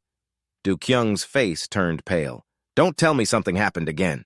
"Hey, Jia, cut Jo-kyung off. Don't listen to him anymore. If you keep this up, he'll just get carried away." "What I never do," that Ji-won retorted, feeling wronged. The group was standing in the hallway of Class 12. "A while ago on our field trip, didn't you find it strange Jo-kyung tried to persuade Jia?" Ji-won's voice recorder actually picked up a ghost's voice, and the radio kept repeating, "So fun, let's play together," over and over. Jia looked at him like he was a complete moron. "You idiot, it's an electronic device. It was probably just signal interference." "That's right, signal interference," Ji-won said, as if he just remembered something, leaving the other two stunned. He began to analyze. Ghosts are created from a strong energy field, and if a creature like that is nearby, electromagnetic waves will be affected, lights will flicker, sensors will malfunction. It causes interference that makes devices work incorrectly. After finishing, he even looked at Jia admiringly. "I'm surprised you know so much about the supernatural, Kang Jia. Who knows, maybe you have what it takes to be a ghost hunter. If you want, I'll even take you on as my apprentice." Jia's face twitched. "As if ghosts are real, you idiot." "Have you ever even seen a ghost?" "Of course," Ji-won retorted. "Your face." Damn it, Jia couldn't stand it anymore and lunged to give him a beating. Jo-kyung hurriedly stopped him. "Are you messing with me, you punk?" Jia stomped his foot in anger. "I really want to beat you up. I really want to beat you up." Just then, the device in Ji-won's hand started glowing. "The target has been located in Class 12-3. "This thing, there's really a ghost." Jo-kyung was also shocked. "Holy crap, it's in this classroom." "Stop shouting," Jia warned. The classroom door immediately opened. "Want to go in and take a look?" Jo-kyung whispered. "I'll ask for their permission." Having Jo-kyung along is so convenient, Ji-won thought cheerfully. Suddenly, two female students walked out of the classroom. "Oh, Jo-kyung, who are they?" "Ah, my friends from junior high," Jo-kyung said, putting an arm around Ji-won. Ji-won got straight to the point. "Can we come into your classroom for a minute?" "Sure, go ahead." The short-haired girl nodded. The long-haired girl asked curiously, "But what is this?" She reached out to press the buttons on the machine. "Sorry, don't touch that." Ji-won quickly pushed her hand away. "If you touch it with a hand that full of negative energy, it'll break. What is this guy nuts?" When the class saw the school's heartthrob arrive, they all crowded around. Meanwhile, Yeon-jin was scrolling on his phone, looking bewildered at a message from Hisu. "Yeon-jin, can you come to the science lab right now? I have something to give you. I can't do it in person, the others will misunderstand." "Can't you just give it to me after school?" he texted back. "Where are you going, Yeon-jin?" He stood up helplessly. "Where are you going, Yeon-jin? Just going to the restroom." As he said that, Yeon-jin looked up from his phone and was startled by the sight in front of him. The back door was completely blocked by the popular kids. As if I could just tell them to get lost. Yeonjin, being an introvert, felt mentally drained just by the sight. The moment Yeonjin and Jo Kyung made eye contact, Jo Kyung quickly broke up the crowd. "Hey, you guys, stop blocking the doorway and get inside." One of his friends snickered. "You actually believe in that nonsense?" So what Jo Kyung replied curtly, then turned to Yeonjin with an apologetic expression. "Sorry about that." Oh my God, Yeonjin thought in amazement. A single glance was as effective as Moses parting the Red Sea. He's practically a god. Another student added, "Yeonjin really is the best." As Yeonjin walked out the classroom door, a deafening noise suddenly blared. The screen on Jiwon's device flashed a bright red warning with the numbers jumping rapidly. 9.89. His phone also kept emitting terrifying notifications. "Death destruction, what the heck is that?" Do Kyung's face turned pale. "What's wrong with that device? Isn't it used for talking to ghosts? I think I've found the cause of the weird things in your class." Meanwhile, the cause, Yeonjin was still completely oblivious. "My mom just made this." Hisu cheerfully held out a beaded bracelet. "She told me to give one to you too. You called me out here just to give me this." Yeonjin was speechless. He noticed that Hisu had an identical one on her wrist. "Please thank her for me." He replied perfunctorily and quickly slipped the bracelet into his pocket. Seeing his lack of enthusiasm, Hisu looked bewildered. "Aren't you going to wear it?" Well then, Yeonjin looked embarrassed. If you and I both wear this. What if people mistake them for couple bracelets?" Hisu couldn't believe this foolish thought. "Yeonjin, this is a beaded bracelet. Do you think in this world no one else wears beaded bracelets or something?" "You're the only one who would think of it as a couple bracelet." Seeing Yeonjin silent, she urged him, "Just put it on. My mom was worried, so she made it for you." "It's fine," Yeonjin replied. "Those ghosts won't dare touch me anymore. My ancestor told me so." Really, Hisu was surprised. "Yeah, he said he transferred his power to me or something." Yeonjin stammered as he recalled Jin's words. "You were supposed to die that day." If I tell the truth, Hisu will definitely burst into tears. He decided to keep half the truth to himself. Never mind. Basically, thanks to that, I recovered faster. "Oh, so it's your ancestor's power." Hisu nodded. "No wonder you seem so different from usual. Different how you were fighting like a beast back then. You even held a sword and flew all over the place I was fighting." Yeonjin was astonished. "When you don't remember at all at the shrine in my house." Hearing the word shrine, a hand shot out with a lightning-fast reflex. The phone in Yeonjin's hand fell to the ground with a thud. His hand had forcefully clamped down over Hisu's mouth. After that unconscious act, Yeonjin was also startled back to his senses. The whole room fell silent. "Yeonjin, what's wrong with you?" Hisu asked confusedly after he quickly pulled his hand back. Yeonjin's face turned pale. He looked at his own hand in disbelief. I'm sorry. That wasn't me." Suddenly, a mechanical voice echoed in his ear, "Death." Both of them simultaneously snapped their gazes toward the door. Ji-won was standing there, scratching his head. "Sorry, your story was so interesting that I accidentally eavesdropped." "Hello, I'm Gong Ji-won, a ghost hunter." He introduced himself seriously. Yeonjin and Hisu looked at each other, wondering what kind of people they were meeting today. Ji-won proactively extended his hand. "It's a pleasure to meet you, Lee Hisu." "You know me," Hisu was surprised. "I also know your mother is a shaman." "What, who doesn't know that your mother is a shaman?" Idiot, Yeonjin muttered. "Oh, right, I forgot," Hisu said blankly. "I know all the ghost stories and the history of this school." Ji-won continued. "That's also the reason I came to study here. Do you two know the legend of the walking statue?" "No, I have no idea. Me neither. All the upperclassmen know about it." Ji-won ignored them. "The statue at Sampo High School runs at night, and anyone who sees it is forced to race it. If you don't race properly or break the rules, you'll be impaled from behind with its flag." "If that's true, then we almost died," Hisu whispered. Yeonjin nodded as well. Considering the situation, this might be a poltergeist phenomenon, Ji-won said knowledgeably. "The school's flagpole is sometimes uprooted even when there's no storm. It's happened 4 times since the opening ceremony." Hisu and Yeonjin could only listen in silence. Recently, Joan emphasized staring intently at the two of them. There was an incident that proved the legend is true. "I accidentally saw something very strange." He began to recount that day when I was coming out of the restroom. "At first I thought I was seeing things, but it was so real," John said. "The image of 2 people being chased by the stone statue was still crystal clear. In my mind, there was a boy being chased by the stone statue, and behind him was a girl with a ponytail." Every word of his description made both Yeonjin and Hisu's hearts pound. Hisu even unconsciously removed her hair tie. What's more surprising is that statue. The next morning when I came to school, it was still perfectly intact, But Jean deliberately dragged his words out mysteriously. The energy inside it had been completely drained. Sweat started to bead on their foreheads. He held out his detector in front of them. This statue was always at an energy level of 5, but since that day, it can't even reach level 1, in short. Something has disappeared from that statue. John looked straight at Yongjin, no longer beating around the bush, so I'll ask you directly. You two were there with the statue, weren't you? No way, both of them vehemently denied it. It was definitely you two. Jion asserted, as if he was absolutely certain. How can you be so sure, usually, if I say something like that? People would either call me crazy or just ignore me. He calmly analyzed, but you two denied it immediately, which only proves my theory is correct. He shook the detector. This device is used to measure the energy fields of invisible spirits. They exist as a form of energy, and this machine detects that. Hearing Jeon's ramble, Yongjin lost his patience. Is any of this scientifically proven? Then Jeon immediately brought the detector closer. As soon as it touched Yongjin, it lit up instantly. The reading shot up to level 5, which means the thing that was once in the statue is now inside of you. Right, that's my conclusion. Yongjin forcefully slapped the detector away. I asked if this has been scientifically proven. Of course, if only this device reacted, I wouldn't be bothering you.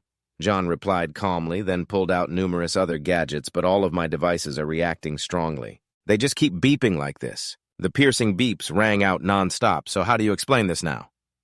John smiled confidently. What is there to explain? Yongjin said, annoyed. That's just your speculation. So are you guys ghost hunters? What's that? Yongjin was dumbfounded. People who hunt and collect evil spirits. What the heck? The more Yongjin heard, the more confused he became. I don't believe a word you're saying. He decisively ended the conversation. The stone statue or whatever has nothing to do with us. With that, he turned to make a quick escape. Hey, Lee Hisu, let's go. Why do you two keep lying? John sighed wearily. Fine, whatever. I wasn't going to take this out, but a few choppy sounds made Yeonjong jump and turn around. John was playing a video on his phone. Phone cameras these days are almost as good as DSLRs, he said casually, zooming in on the image. This distance is just perfect. I'm screwed, Yeonjin thought. I'm not a bad person. You don't have to hide, John reassured. Saying that just makes you sound more like a bad guy, Hisu commented. What do you want? Yeonjin asked directly. I have a favor to ask you guys, Jean said with a shy laugh. Do you two know about the haunted antique shop? Meanwhile, as Do-kyung was walking down the hallway, someone called from behind him. Do-kyung-hae turned around curiously. A shy-looking classmate was holding out a wooden box. This is for you, the classmate stammered. What is this? Do-kyung asked as he happily took it. Go ahead and open it. It's my gift to you. This is the first time I've ever gotten a gift from a guy. Do-kyung laughed excitedly as he opened the lid. Thanks. By the way, what class are you in? Hearing that, the other boy's voice trembled. You don't remember me, impossible, you hypocrite, he said, then stormed off in anger. Confused by the sudden scolding, Do-kyung looked down. Just then, a strange light shone from the box.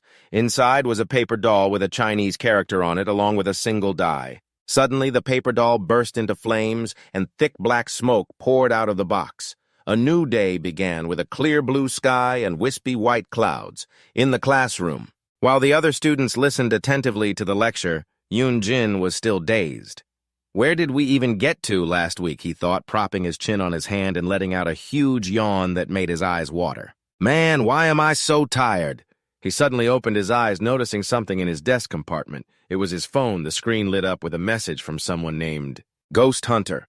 Below were 3 consecutive messages sent at 9:11 a.m. Ghost Hunter Youngjin-sama. Ghost Hunter. My number is 010-666 Ghost Hunter. This is Juan. What the? He messaged back in surprise. How did you get my number? The reply came almost instantly. Juan Lee Hisu gave it to me. Yongjin grumbled in annoyance. Juan, just this once. Won't you go to the haunted antique shop with me? Yongjin, no. Yongjin, you two just go together. Jiwan Lee Hisu said he'll go if you go. That guy. Yoon-jin clenched his fists, annoyed. Suddenly, a voice boomed from right above him. Hey! He jerked his head up in surprise. The teacher holding the grade book raised an eyebrow and asked, Whose empty seat is that? Yoon-jin turned to look at the empty desk beside him. Ah, it's Jo-kyung's, sir, a voice called out. The class started to whisper. He was here earlier. He must have gone to the bathroom. The classroom door burst open. All eyes turned to the student standing in the doorway. Ah, geez, he's here. Sir Jo-kyung has arrived. But Jo-kyung made no move to enter. The teacher called out, Jo-kyung, where are you coming from? The class fell dead silent, waiting for his answer. My apologies, Sir Do-kyung said with a grin, not looking the least bit remorseful.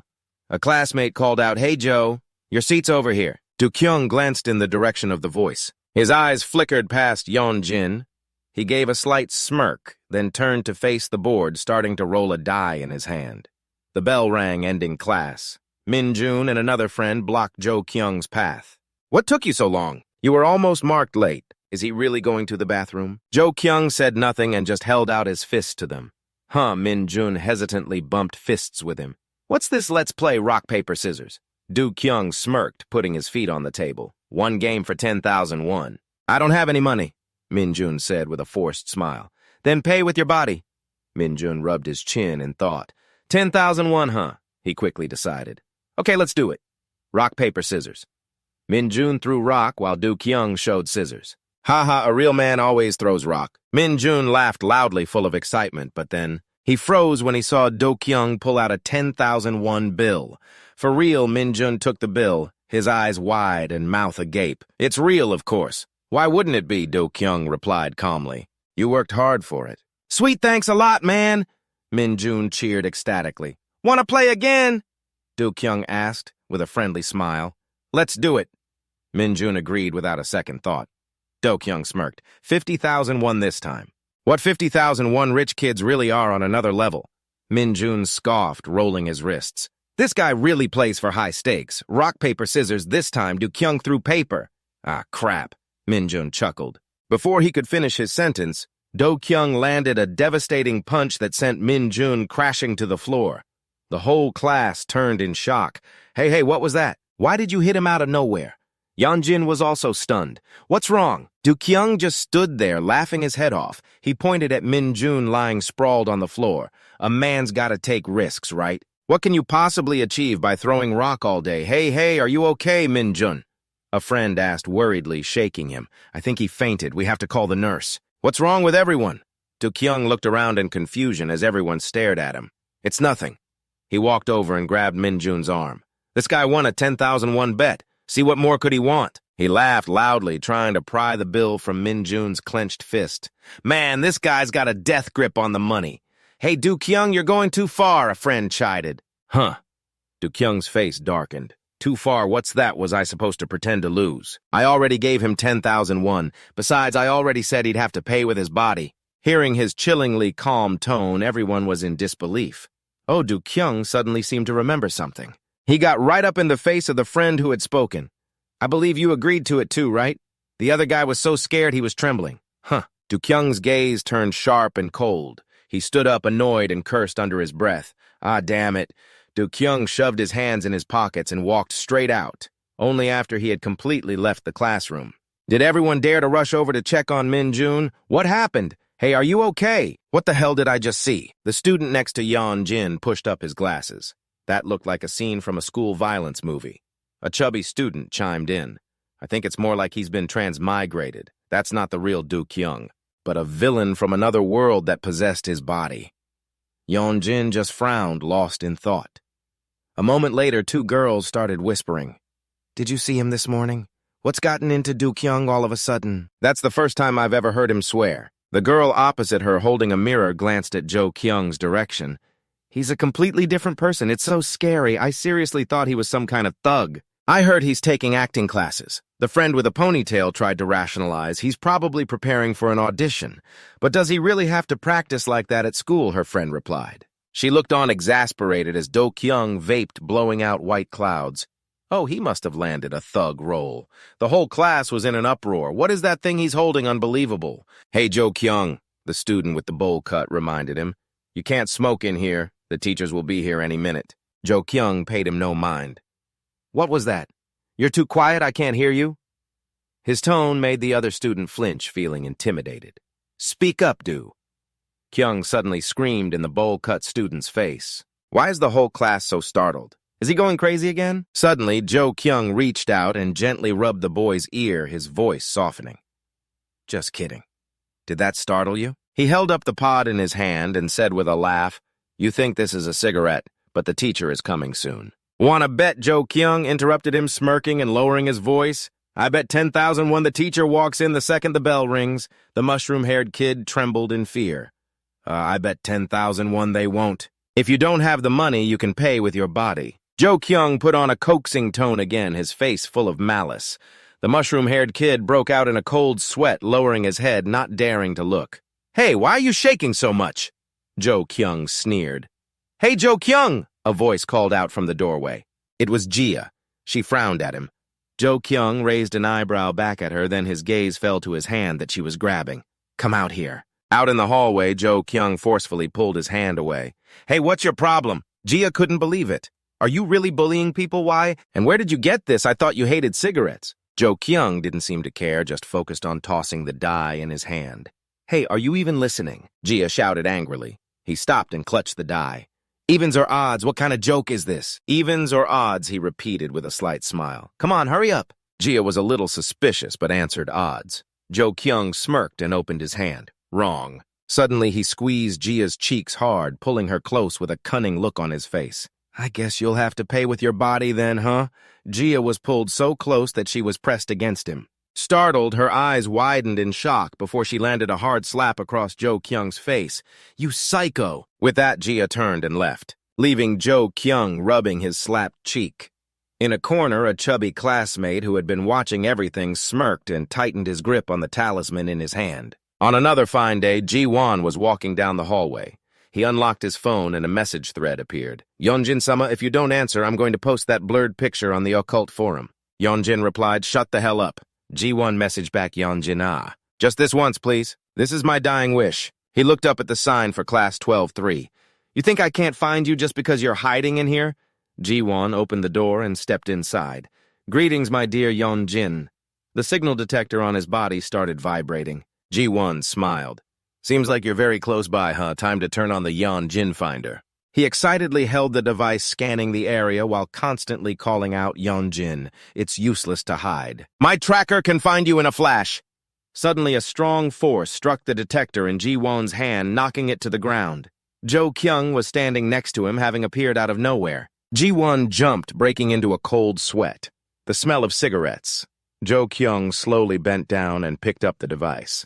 It immediately began to vibrate intensely, and at the same time, all the other gadgets on Ji-won started going off. They were blaring loudly. "Oh, what's happening? Why did everything suddenly malfunction?" Ji-won hurriedly checked his gadgets, not forgetting to ask, "Hey, could you call your classmate Yeonjin out for me meanwhile?" Yeonjin opened his phone and saw a flood of messages on the Ghost Talk app. "Help me, please save me. Death." Suddenly, Jo Kyung smashed the detector on the floor. "It's shattered to pieces. Do you have a death wish?" Do Kyung glared at Ji-won, his voice a low growl. "When you bump into someone, you're supposed to apologize first." Seeing Do Kyung's terrifying expression, Ji-won felt intimidated. I'm sorry." A single die was tossed high into the air. Do Kyung suddenly clapped once, then held out two fists in front of him. To Ji-won, his face looked demonic as he asked, "Which hand is it?" "This is bad." Hee-soo frowned at the tarot card on the table. She turned to Yeonjin, her voice filled with fear. "Your classmate Do Kyung has been possessed." Yeonjin, looking bored, was on her phone and just hummed dismissively. "Hey, Dragon Jin," Hee-soo shot up. "Your name is Yeonjin, so that's why I call you Dragon Jin. You don't need to explain." He buried his face on the table. "And why should I have to go? We have to go save our friend." "Friend? What friend? We're not even close. And you're so sure he's possessed just because of a single card." Yeonjin was confused. He was perfectly normal this morning. "He probably just has a bad temper, that's all." He stood up, intending to leave. "This has nothing to do with me. I'm staying out of it." Seeing this, Hee-soo's face turned pleading. "And don't call me that anymore," Yeonjin warned. What if he's a good person?" Hee-soo asked, turning her face towards the window to look pitiful. "He must be suffering so much, just like I was when my body was possessed." "Do Kyung and I went to middle school together?" A sudden voice rang out. Ji-won had appeared from who knows where. "So I can guarantee he's a good person. He's never hit anyone. He doesn't even dare to swear. He's like a character who walks straight out of a comic book." "See, the poor guy," Hee-soo immediately chimed in. "He doesn't even have the guts to make a bet with anyone," Ji-won continued as Hee-soo stared in surprise at his swollen cheek. "What happened to your face?" Yeonjin asked. "I got punched by a ghost." Seemingly understanding their plan, Yeonjin answered bluntly, "I'm not going." Ji-won lowered his head, then looked up to face Yeonjin. "I won't force you to go to the antique shop anymore. I'm also sorry for what happened earlier. You just said it was like when you were possessed, didn't you?" He became serious. "It's because the exorcism was successful that you're even able to be here right now." Am I right? If you two aren't ghost hunters, then you're the ones who solved the bronze statue case, aren't you? That again, Yongjin said angrily. We had nothing to do with it. Before he could finish, Hisu exclaimed, Wo Yonjin. A notification popped up on her phone screen. Gongji-won has transferred 50,000 won. We've got a deposit. What now? Yonjin said, annoyed. I'll pay the rest if you agree, Ji-won said. Please help me. He bowed his head before the two of them. Please save Do-kyung.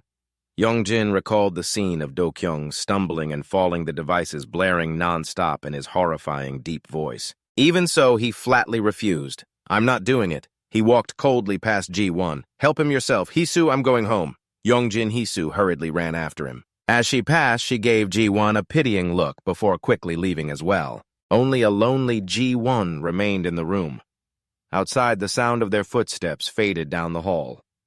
As Yongjin walked, he thought to himself, they're trying to drag me into... What kind of trouble this time? Painful memories suddenly flooded back to him. He just wanted to live a normal life just like before. But that voice from years ago began to echo in his head again from that day on. The kid's dead, isn't he? Yunjin told himself that from now on his safety was the top priority, and he absolutely wouldn't get involved in anything else, but while lost in thought, he suddenly ran into Jo Kyung. Ah, Jo Kyung, he thought. A friend walking beside Jo Kyung happily nudged his shoulder and said, See, the girls are looking for you. His friend glanced over. This might actually suit you better. It seemed like they would just pass each other like strangers, but suddenly Yoon-jin's hand shot out to block Jo Kyung, grabbing his collar on its own, much to his friend's surprise. Even though he was the one who made the move, Yoon-jin himself looked completely terrified. Just then, Hisu was running down the hall looking for him, calling out Yong as she ran. She hadn't even finished calling his name when she froze, seeing Yoon-jin grabbing Jo Kyung's collar. Hisu quickly ducked behind a wall, covering her mouth to stay quiet. He said he wouldn't get involved. But here he is still helping people with exorcisms. He's just as kind-hearted as he's always been. Seeing this, Jo Kyung's friend angrily shouted, What the hell are you doing? Immediately after Yoon-jin did something strange. He punched his own left hand, the one grabbing Jo Kyung's collar, with his right fist. Sorry, he stammered. His face covered in sweat. It wasn't me. Hearing that, Jo Kyung laughed. Your hand is right there, so what do you mean it wasn't you? Yeah, that's right, Yoon-jin stammered. Hearing this, Jo Kyung became angry, loosened his tie, and pulled out a die. He threw it into the air and then caught it in his hand. He hid the die in one of his two hands, held them out in front of Yoon-jin with a smirk, and said which hand Jo Kyung and his friend snickered while Hisu watched from behind the wall, extremely worried. What the Yoon-jin was stunned. He felt his left hand start to move again. It slowly lifted, frightening him. My hand is moving by itself again. His hand automatically pointed to Jo Kyung's left palm. Jo Kyung thought for a second, then opened his hand. The die was nestled inside. Correct. He walked up, placed a hand on Yoon-jin's shoulder, and then passed by him. Be careful with that hand of yours. Buddy? But even after they had gone, Yoon-jin remained standing there, staring at his hand, his mind spinning. A little ways down the hall, Jo Kyung looked back at him with a confused expression. Back in class, he couldn't stop staring at his hand. Suddenly, it raised on its own again. What the heck is this? The hand clenched into a fist and pointed right at his face. Before he could react, it punched him right in the face. A classmate in glasses who was passing by curiously asked, What are you doing? Is that a new trick? It's pretty interesting. Yoon-jin had to use his right hand to hold his left one down and stop it from moving around. Are you practicing for the talent show at the school outing? The classmate asked with a laugh. Suddenly, the left hand jerked up again. Hey, help me hold my hand back! Yoon-jin yelled. His classmate immediately helped, but he grabbed the right hand. No, the left one, not the right one, Yoon-jin snapped.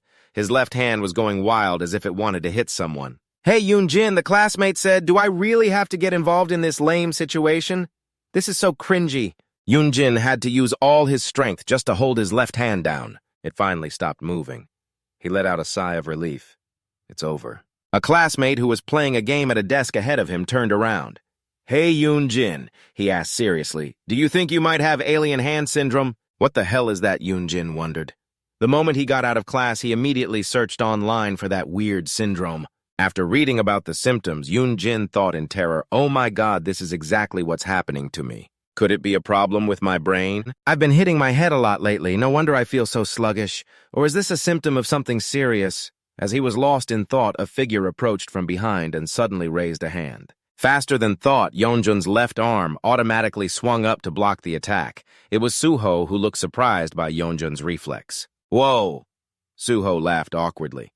"I guess you've been punched so many times your body just reacts on its own now, huh?" What now, Yeonjun thought, exhausted. "It's not like that," Yeonjun tried to explain. "My hand is—" "Never mind." Suho cut him off, not bothering to listen. "Hey, is that guy Jo Kyung in your class?" Yeonjun glanced at him annoyed. "Tell him to give me back my vape," Suho ordered. "What's that?" "It's a vape, you idiot," Suho snapped. "It's your stuff. Why don't you go ask him yourself?" Yeonjun retorted. "Why should I go? It's too much trouble. It's even more trouble for you to come find me." Yeonjun argued back. "I had to come all the way through the 11th grade area." "This punk." Suho's brow furrowed, his gaze turning intimidating. "I told you not to piss me off." "I already told you." Before Yeonjun could finish, his left hand twitched on its own again. Startled, he quickly grabbed it with his right hand. "All right, I'll go get it for you," he said hastily. "That's more like it," Suho said with satisfaction. "Always beating around the bush. I'm going," Yeonjun replied, brushing past him. "Look at the way he runs." Suho sneered from behind him in the hallway. Ji-won was holding a strange device. It had colorful rods for detecting temperature. Suddenly, the green rod lit up. He immediately pointed the meter in that direction. The screen, which was displaying 9 degrees, suddenly dropped to -1 degree. That's weird. How can that spot be -1 degree? Yeonjun walked into the classroom and his heart started pounding when he saw Jo Kyung sitting at the back desk. He just stood there staring silently, trying to psych himself up. "Just act like you don't know anything, or we'll end up fighting again." "Why are you sneaking around back there?" Jo Kyung's voice made Yeonjun jump. "You want to try your luck with another bet?" "No, it's not that," Yeonjun said, scared. "Suho told me to get back something you borrowed from him." "Borrowed?" Jo Kyung laughed, his hand reaching under the desk. "Are you scared of getting beaten up after losing the bet so you want it back now?" "He didn't say anything about that," Yeonjun said, looking away. Suddenly, Jo Kyung leaned his head back, stared right at him, and grinned. "You want to get beat up in his place?" "Like I'd want to," Yeonjun immediately retorted. "I don't have time for that." Jo Kyung looked surprised. Fine, you can just have it," Yeonjun said, annoyed, and turned to leave. "Oh, you mean that guy from earlier, right?" Jo Kyung said suddenly. "I'll give it to you." Yeonjun turned back. "Yeah, but..." He pulled out a die, tossed it in the air, and caught it tightly in his palm. "If you guess correctly." Jo Kyung smiled menacingly. Evens or odds, the whole class started whispering. Yeonjun was terrified. "Huh, no, you don't have to." "Hey, we've already started," Jo Kyung urged. "Hurry up!" "What do I get out of playing this? Why should I hurry?" "Hurry up," JK growled. Yeonjun frowned, and under duress, he mumbled, "Evens?" JK grinned. "And now for the big reveal. Ta-da." He slowly opened his palm. The die showed a single dot. "Looks like it's odds, huh?" Jo Kyung sneered and raised his hand. Yeonjun flinched, and the whole class held their breath in fear. Just as Jo Kyung's fist was about to land, Yeonjun's left hand suddenly moved on its own. It shot up, blocked Jo Kyung's arm, and forcefully pushed it away. At the same time, his fingers delivered a powerful flick to Jo Kyung's forehead. Bam! Jo Kyung fell backward, his back slamming into the bulletin board. He collapsed to the floor. The entire class stared, mouths agape in astonishment. It all happened so fast that even Yeonjun himself didn't understand what he had just done. What just flew off? Jo Kyung's empty hand on the floor twitched slightly. Yeonjun jumped, his face turning pale. Jo Kyung staggered to his feet, one hand covering most of his face. No one could see his expression right now. The atmosphere was as tense as a drawn bowstring as Yeonjun awkwardly explained, "This is because of my left hand." He suddenly realized he'd let it slip. "Why did I have to say it was my left hand?" "Because your left hand is possessed by a parasite," a sarcastic voice called out. "Still acting, huh?" another jeered. "Man, I almost thought you were some hidden master or something."